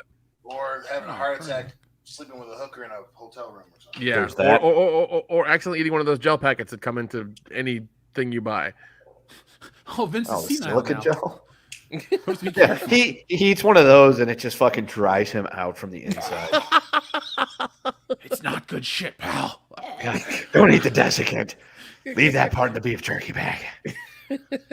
I'm going to guess that if Vince McMahon knows his body as well as he thinks he does, he will kill himself on live TV to pop a rating. Like, he will know, I got a couple weeks left in me, but I'm going to fucking amp myself up and have a heart attack on live TV and die.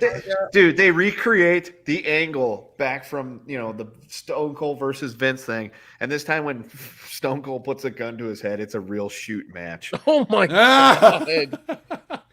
Oh. Oh my! He really shot him there, didn't he, Michael?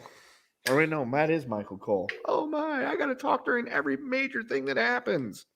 No one wants to hear you, Cole. So it's a Bud Dwyer event, basically, is what you're saying. Yep. Recreates a Bud Dwyer. Yeah. Except for Bud Dwyer turned out to be not guilty. That's rough, man. That's rough. Yeah, it is rough. Ooh. I hate that video. Xavier to God, thank you very much. The Miz was kicked out of the locker room by Chris Benoit. Then later, The Undertaker was one of them. And then later, The Undertaker was the one who let him back in after the Benoit accident. Oh, okay. Well, he caught a break there if Chris Benoit threw him out of the locker room, because if he'd have kept him around, they might have went Bowflexing together. Yeah, things could have been a little bit worse. Yeah. You don't like to go Bowflexing on the weekends? Now it's Chris Benoit. What do you do for fun? I go Bowflexing with Chris Benoit. It could be dangerous. It could be dangerous. It could go. Don't go alone. Take this.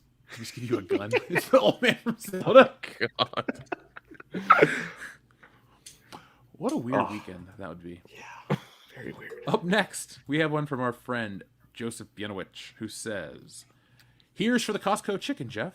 Well, thank you. I'm going to enjoy that Costco chicken very soon. TLJ Screwjob says, I don't know if it's bad CGI or just the screenshot, but that suit on The Rock literally looks painted on, and not in a good way. Oh. There's a not good way. It didn't look exciting in terms of character design. I know Black Adam's got to look a certain way. He wears a black and gold suit. Dude, I cannot wait. I cannot wait to look at all the social media he's gonna do for fucking Black Adam. I cannot fucking wait. It's gonna be so awkward and so forced and so cringy. It's gonna be wonderful. I think what I'm going to do is put on a bald cap and make fun of everyone. I'll do a parody of everyone. No, really, you need to get the hood, get a bald cap, and just like recreate the promos he does, but in like the crappiest way possible. I'll call myself African American Adam in each one. Go see African American. Don't go see Black Adam. Go see African American Adam this Wednesday in theaters. Yeah, why did it come out in February? Well, it came out on my birthday, so I feel like February? it was special for me. Oh my god, It's half black enough.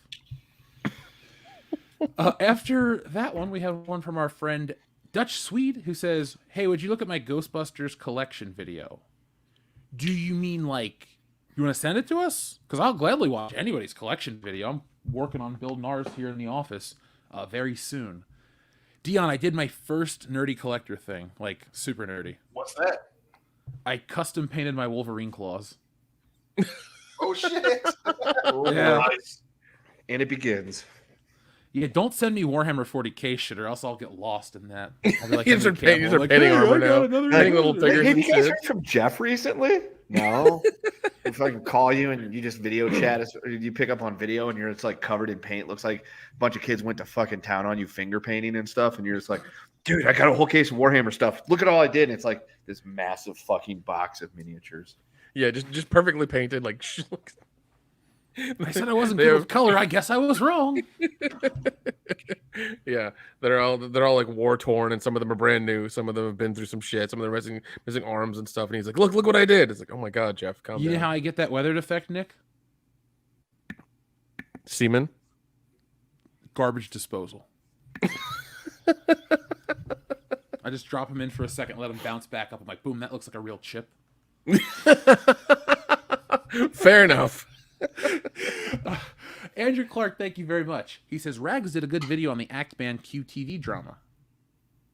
Mahler Rags. Okay, cool. I'll have to check it out. Yeah, because I could use a good update on the situation, because, going in hot, or going in cold is kind of hard. Leo Breaker 49 says, in regards to Berserk, the creator's closest friend is completing the story along with his assistants per the creator's last wish. Well, it gives me a little more hope then, because if it's that, the creator's wishes, then he clearly trusted it. I would feel good knowing if, the person I wanted to... If I was going to die tomorrow, I'd be like, all right, Dion, Nick, Kendo, the show is equally all ours. Go on with it. I'd feel good. I'd be sad I was dying tomorrow, but, other than that, it's a different story. Andrew Clark, thank you very much. He says, Portland now has social workers responding to 911 calls. Huge surge in gang-related shootings, and SJWs rule the universities. It's a wild place. It's a wild place in Wokebusters. The invading army of creatures that nearly destroys the city is pretty funny. But Portland's just an interesting place in general. It's like an anomaly. It's like the Upside Down, but in the real world. I feel like you need a passport and a hazmat suit to enter. You do when we're done with Portland, Nick. Oh, God. Andrew Clark, thank you very much again. He says, Kaijo girls use TNA in sumo-esque sport. Funny. Yeah, you sold me on that one. When I said good premise, I'll take a picture of that premise and check it out. If it's on Crunchyroll or something, I will try to find a way to watch it. Now, guys, a couple things I wanted to talk about briefly before we close the show out, because it is in the title, Ms.Marvel. So you noticed here that we're not going to review it. Why? Because, one, we don't care about the show. We're not interested in the character. There's really no anything we could add to the discourse to say about the show. So we're just going to kind of sit this one out. I had no interest in it. Dion, did you have interest in this one?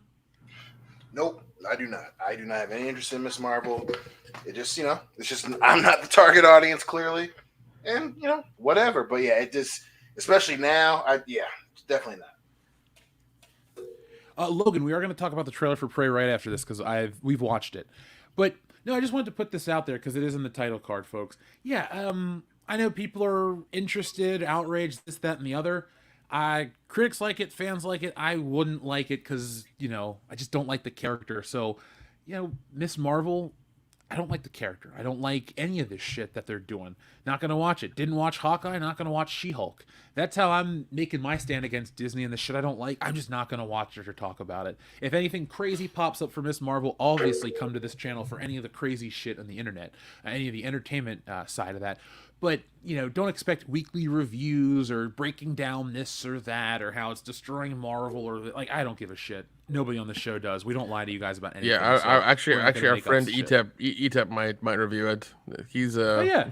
he's a sadist. He might watch it just for views. He reviewed Batwoman every single episode. Yeah, he did. He Yeah, he watched him did. 16 times. So Yeah, he did. Guys, go check out Etep Queen's Place to Be reviews. Also go check out the Clown World reviews, and make sure you're subscribed to Retro Blasting and all the awesome Iconicon channels, because I'm a part of that at the end of this month. I've been sending in the information, getting the stuff ready. I'm super excited. I get to stream with pro wrestler, a former WWF champion. That's a big deal to me. So that's going to be a fun one, as well as the other streams I'm a part of. So make sure you check out that stuff in the coming days. It's one of the biggest. It's like right before Comic-Con. It's Iconicon. It's better because it's good shit guaranteed to be talked about. Also, too, I see our friend Toxic Masculinity in the chat. Stay strong, buddy. Saw your message from earlier. But glad you're here tonight hanging out with us. So, guys, this Prey trailer dropped. We all got a chance to check it out. What did you think? Dion, we'll start with you. To be honest with you, man, I kind of dug it. It's an interesting change of pace.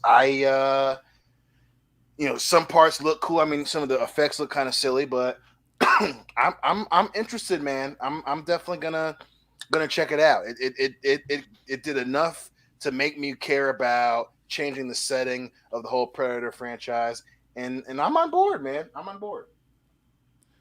Nick.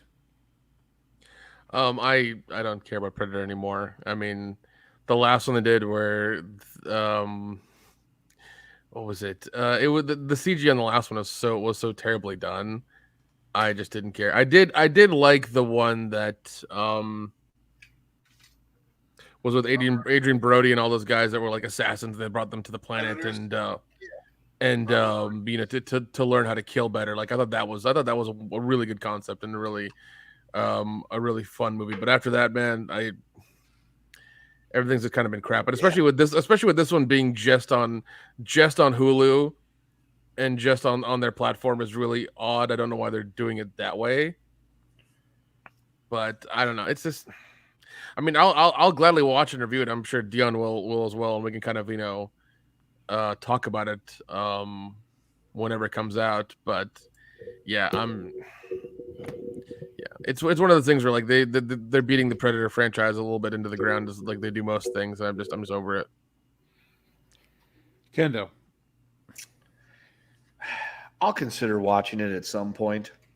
I'm not going to go run out and get to see it right away because I have not enjoyed a Predator movie thoroughly since the first one. So, like I said, I'll consider watching it when it comes out, but I'm not all that excited for it. I got kind of mad at this trailer, not because of the woman angle. It's just like, it's the same actions that Arnold Schwarzenegger did against the Predator, just in a different setting. It's like, you're going to watch them figure out the cloaking, but they don't have a word for cloaking. Then they're going to figure out the mud we saw in the trailer for the thermal stuff. Yep, exactly. It's like, I got to be fair, the premise is interesting. I do like the idea. It feels like just a palette swap of the original, which is the best Predator by a fucking country mile. And so because it's on Hulu, I really don't have a justification not to really check it out. But I wasn't like angry. It just wasn't blown away by the premise. I think the premise is what bothers me. Like the fact that it's like the same story just told in the revolutionary times. It's like, all right, comes to Earth, fights somebody that's underprepared, minus the one-liners. Like, it's kind of like how I talk about the Power Rangers, where they keep making Mighty Morphin Power Rangers shit, but they keep trying to tap into the teenager dumb shit that no one ever gave a fuck about back in the day. We just wanted the fighting and the music and the swords and all that crap. Schwarzenegger, like, Predator's a great movie for a lot of different reasons, but one part that people forget is, like, Arnold is that fucking movie. It's an Arnold Schwarzenegger movie first, Alien movie second. And it's great. I consider it his best movie. That movie kicks ass every day. But oh yeah. Him not being a part of it makes all the other Predator movies shittier. So not having, like, I don't know. I feel like it's a wash for me. You know, the first one, 10 out of 10, will buy on every format for fucking ever. But after that, man, no thank you. I mean, I get it. So It's that- definitely a franchise that's kind of outworn its welcome with all the sequels not being very good. You know, so right. Yeah, and then trying to do the Alien vs Predator stuff. The first one was kind of okay, and then like the fucking ship crashed, and they went to some small town. And that one was really weird. God, those were those were not really good.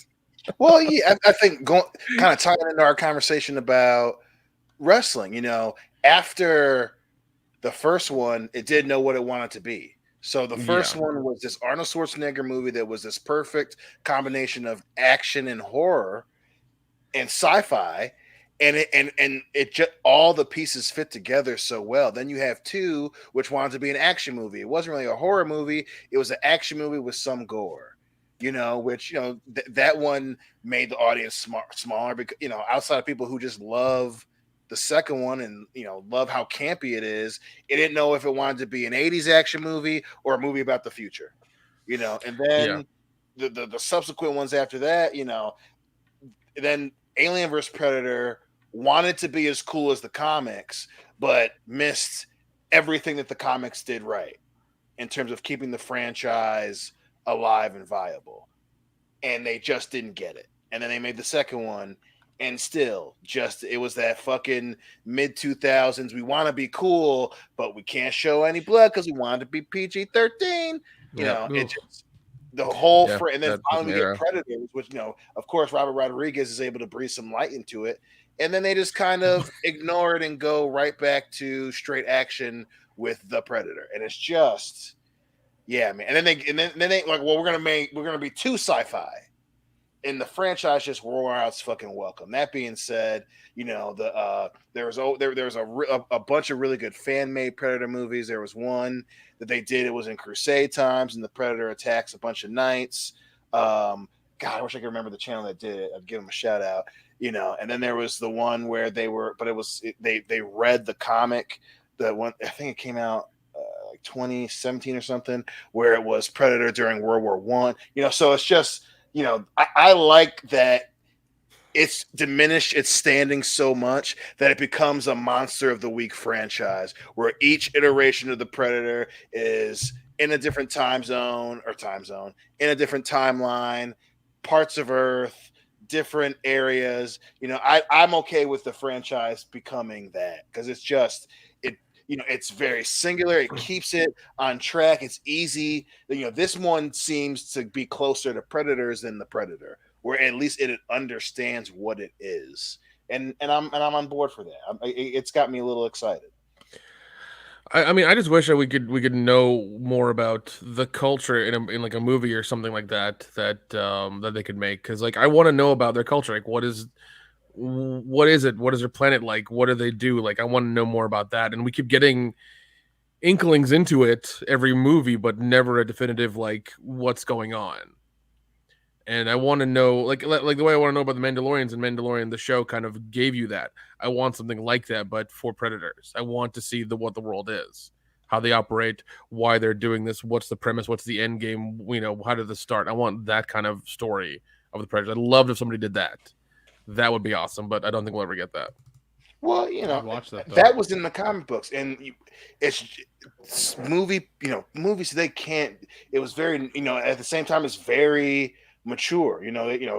They were drawing chicks with big boobies and motherfuckers getting their, skulls blown up and stuff. And I think you can't make that movie today because it's just so gory. It's what.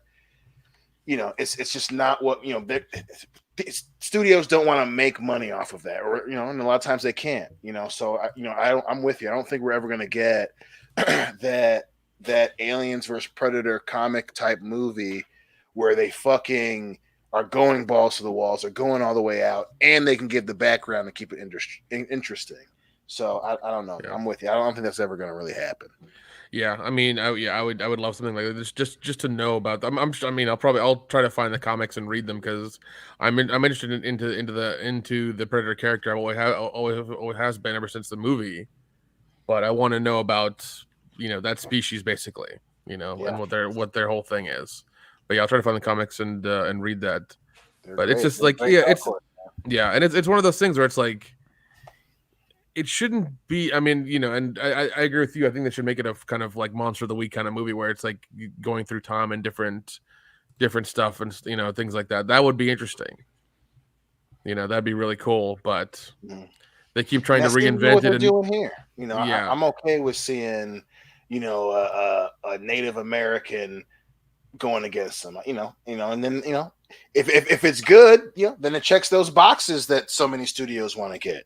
So hopefully it's good, because if it sucks, just so we can focus on the main character, that's gonna be a letdown. And I agree. But if it's good, we may get Predator during World War II. Yeah, which I think should be the end goal. Yeah, that something would be fucking awesome. That'd be great. Yeah. Good. Yeah. Then there's so many ways they could do that if they went that route. I mean, you can do a Predator when they're going to Imperial Japan, and it's a ninja that oh shit, that would be awesome. Get some ninjas and some samurais in there. Fuck. But that would be really good. That'd be dope. Yeah. Won't it get redundant if people keep beating the Predator? Like, yes, it's like, hey, in 1987, Arnold Schwarzenegger beat this Predator. Yeah, but in 1804, 1912, 1862, year 4 and 9, they fucking. And you just brought up a great thing. You brought up a great thing.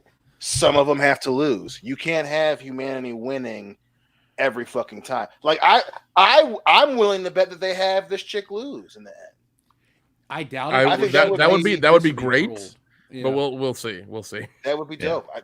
To have the subvert expectations and to go to go more of the Mad Max Fury Road route, where where you saw everybody getting their ass just beat the fuck up, and certain characters weren't exempt from that. And I think hopefully we see that. And I'm not gonna. That's a elongated way to say I agree with you. If you have all these Predators losing, then you have, tying to our conversation about John Cena. LOL, humans win. We're not very interested in 2-3 years. So yeah, I'm with you. I think that they gotta fucking throw a Vince Russo at us and have some of these motherfuckers lose. Yeah, swerve, bro. Yeah. Well, that's bro, I was entertained, bro. Yeah, that's why that's why I thought the 2010 premise was really good, where they trucked in the sickest and baddest motherfuckers from Earth, to help them train and help them be better. I loved that premise. That was such the out of nowhere kind of thing. It was really good. So, I have a random recommendation since you were talking about Predator stuff. It's Alien related, but check out the Alien movie adaptation from Heavy Metal Magazine if you guys want to see like some really awesome Alien artwork. Because Alien and Predator, maybe it's me, I like them more individually than I like them together. I don't think. Yeah, definitely. That's very fair. Because you have like Alien is a truly great film. Aliens is a truly great film, and Predator is almost in the same category of like Alien is like a real film, like with certain type of acting, this and that. And Predator's great, and I love it.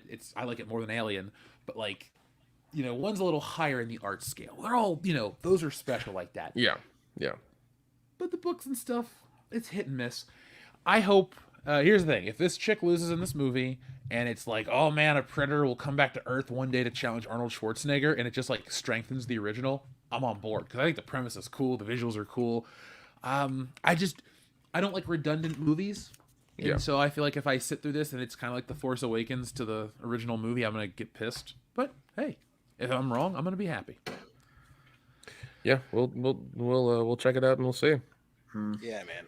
I think that would be the way to go. If you want to bring life back in this franchise, you can't have the Predator putting the main character over every time. And I would love to see one where it shows how that clan gets that musket pistol that he gives to Danny Glover. I think you can make a movie on that. That would be that'd be good.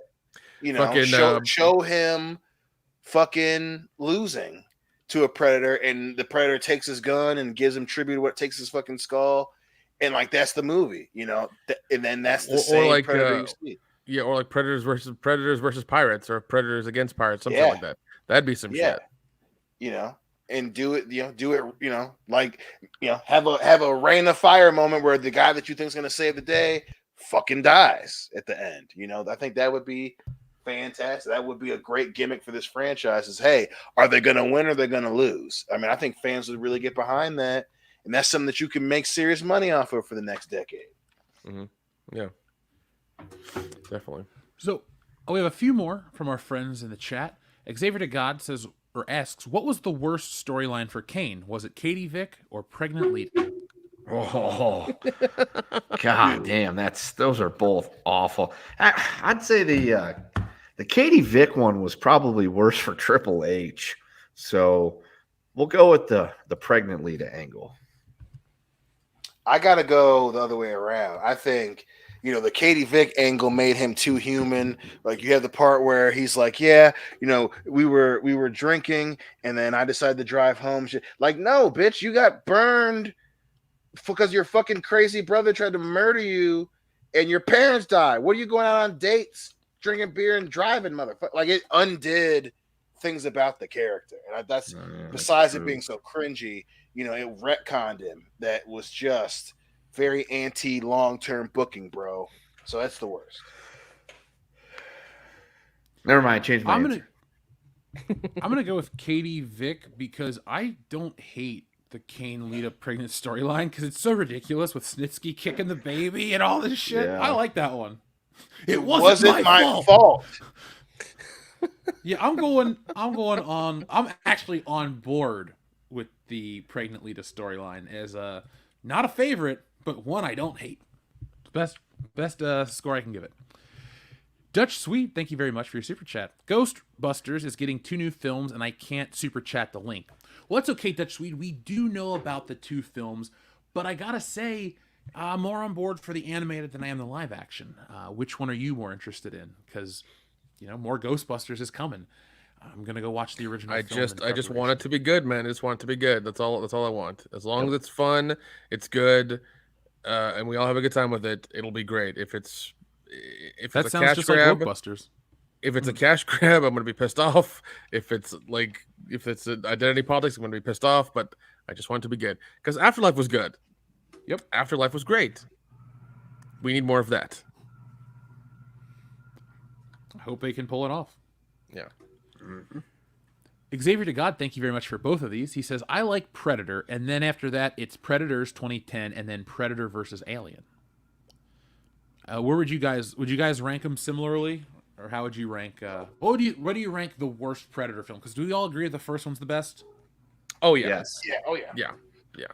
And I do have a soft spot for part 2 as well because I love the fact that for me.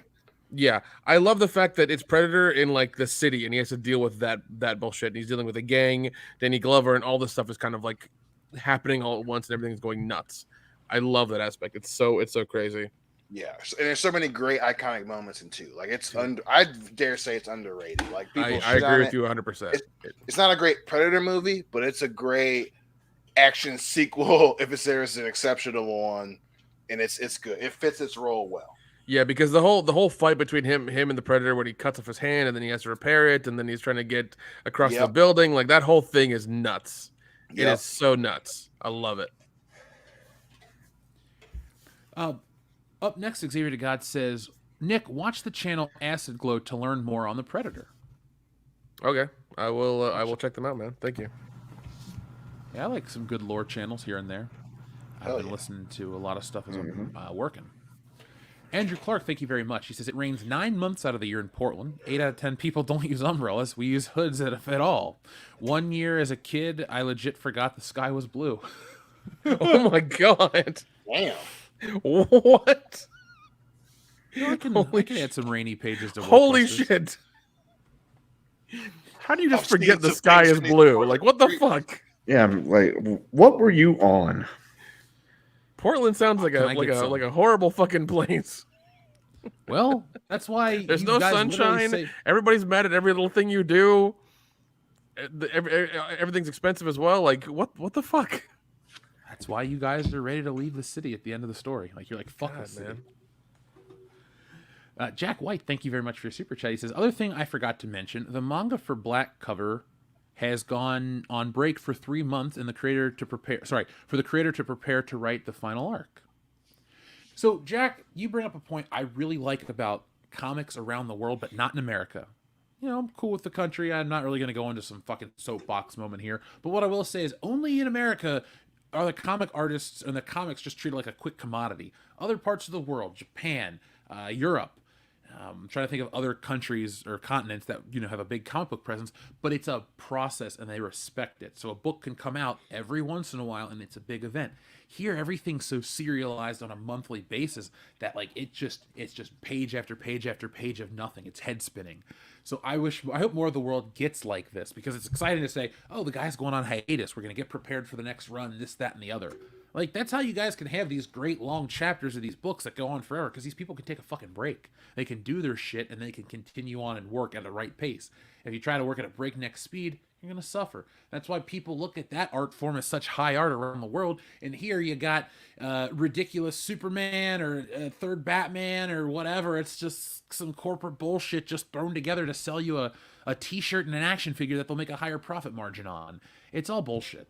But I do like that around the rest of the world. So hopefully that continues to seep in as the independent market grows here in America. So that's the change I'd like to see in the comic industry. Andrew Clark, thank you very much. He sends in another one, guys. He says, the sky was gray for a solid 9+ months, and I was 8. That sounds like an awful place to live. Yeah, that sounds fucking terrible. TLJ Screwjob says, R.I.P. to Bill Paxton. Took a Predator, an Alien, and a T-800, but at the end, stroke got him, not them. Yep. Damn. Oh, damn. We love you, Bill. Yeah. Yeah. I think it's a good way to end the show, don't you? Yeah. I agree.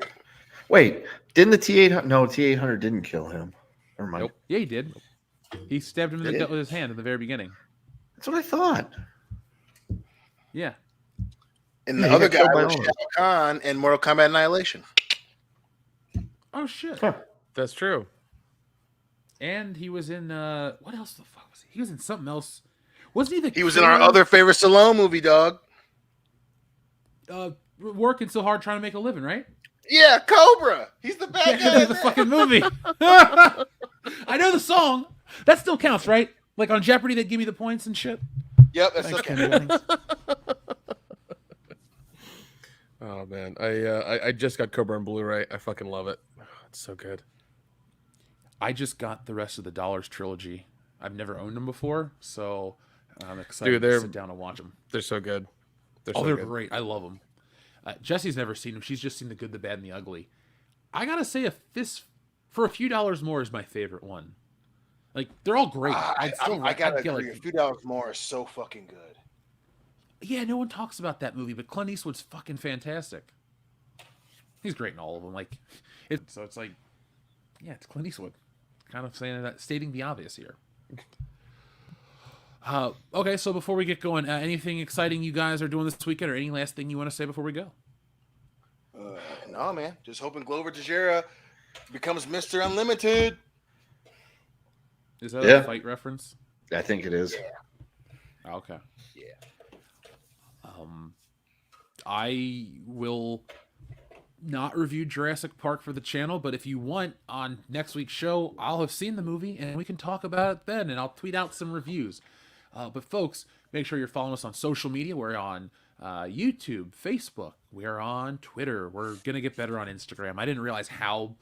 I feel like an old man. I'm like, oh yeah, Facebook, blah, blah, blah. They're like, no, Instagram's the current, bro. I'm like, shit. So we're going to get a little more up to date on Yeah, Instagram, we're constantly posting stuff on Instagram too. Don't worry about it. Oh, perfect. Because Twitter, we keep growing on Twitter. Twitter's fun. Twitter is just like... Twitter is just like, take a match and throw it and see what catches fire every day. I love Twitter now. Yeah, it's interesting, man. And by the way, folks, we saw this in the chat early. We have not forgotten. We're going to do our Ghostbusters drunk watch. We're going to get back into our drunk commentary watch. The school season's over. Scheduling is more open. And we're going to make that happen, folks. So make sure you catch us live for all of our shows. They're the most fun you'll have on a Thursday night. And in the meantime, head over to Shop WCBS, click the link in the description below, go grab the Only Turd shirt. I'd like to thank everyone who grabbed Robo-Coke Lines of Justice last week. I looked at the little thing and I was like, oh, cool, people actually did pick this one up. So thank you to everyone. Hopefully you guys are enjoying it. And do us one last favor. When you get your shirts or your glasses or your mugs or anything else you get from us, just tweet at us. We like to know when you get the stuff. Remember, all of our merchandise is powered by Spring, so you get all their support and all their quality and stuff directly from them. That's why we can also, and I thought about offering this, guys. I could have made an Only Turds bed blanket that we could have offered. Oh my God. Somebody to bought it. Yeah. I guarantee you that would have sold. We'd have sold at least one. Yeah, at the Well, very I'll put least. it up for. I'll put it up by this weekend, folks. If somebody buys one by this weekend, I'll be happy. Fucking Amber Turd blanket. Oh, that'll be funny. So yeah, folks, we're gonna play you out a little different video this week. It's a funny one, but in the meantime, folks, be smart, be safe, be cool. But hold on, another super chat from our friend Jack White says, Jeff, I just sent you an email with links to anime and manga sites I use. Let me know if you got it. Well, if you send it to the show, can you forward that to me, Kendo, while I get the video pulled up? All right, so good old good old Amber Turd. All right, so I will check out that email in just a second. So, folks, thank you for watching. For those who are leaving, we'll pull this up now and be excellent to each other. .com. There. Free AO. What a weird outro. I like it, though. My dog stepped on a bee. Should have been me! A little bit of the bubbly! Where to, Stephanie? Excuse me! I'm your puppy! Yowie wowie! And I really want you to listen to me. Oh, shut your mouth, you thong-wearing fatty! I am reality! He's a son of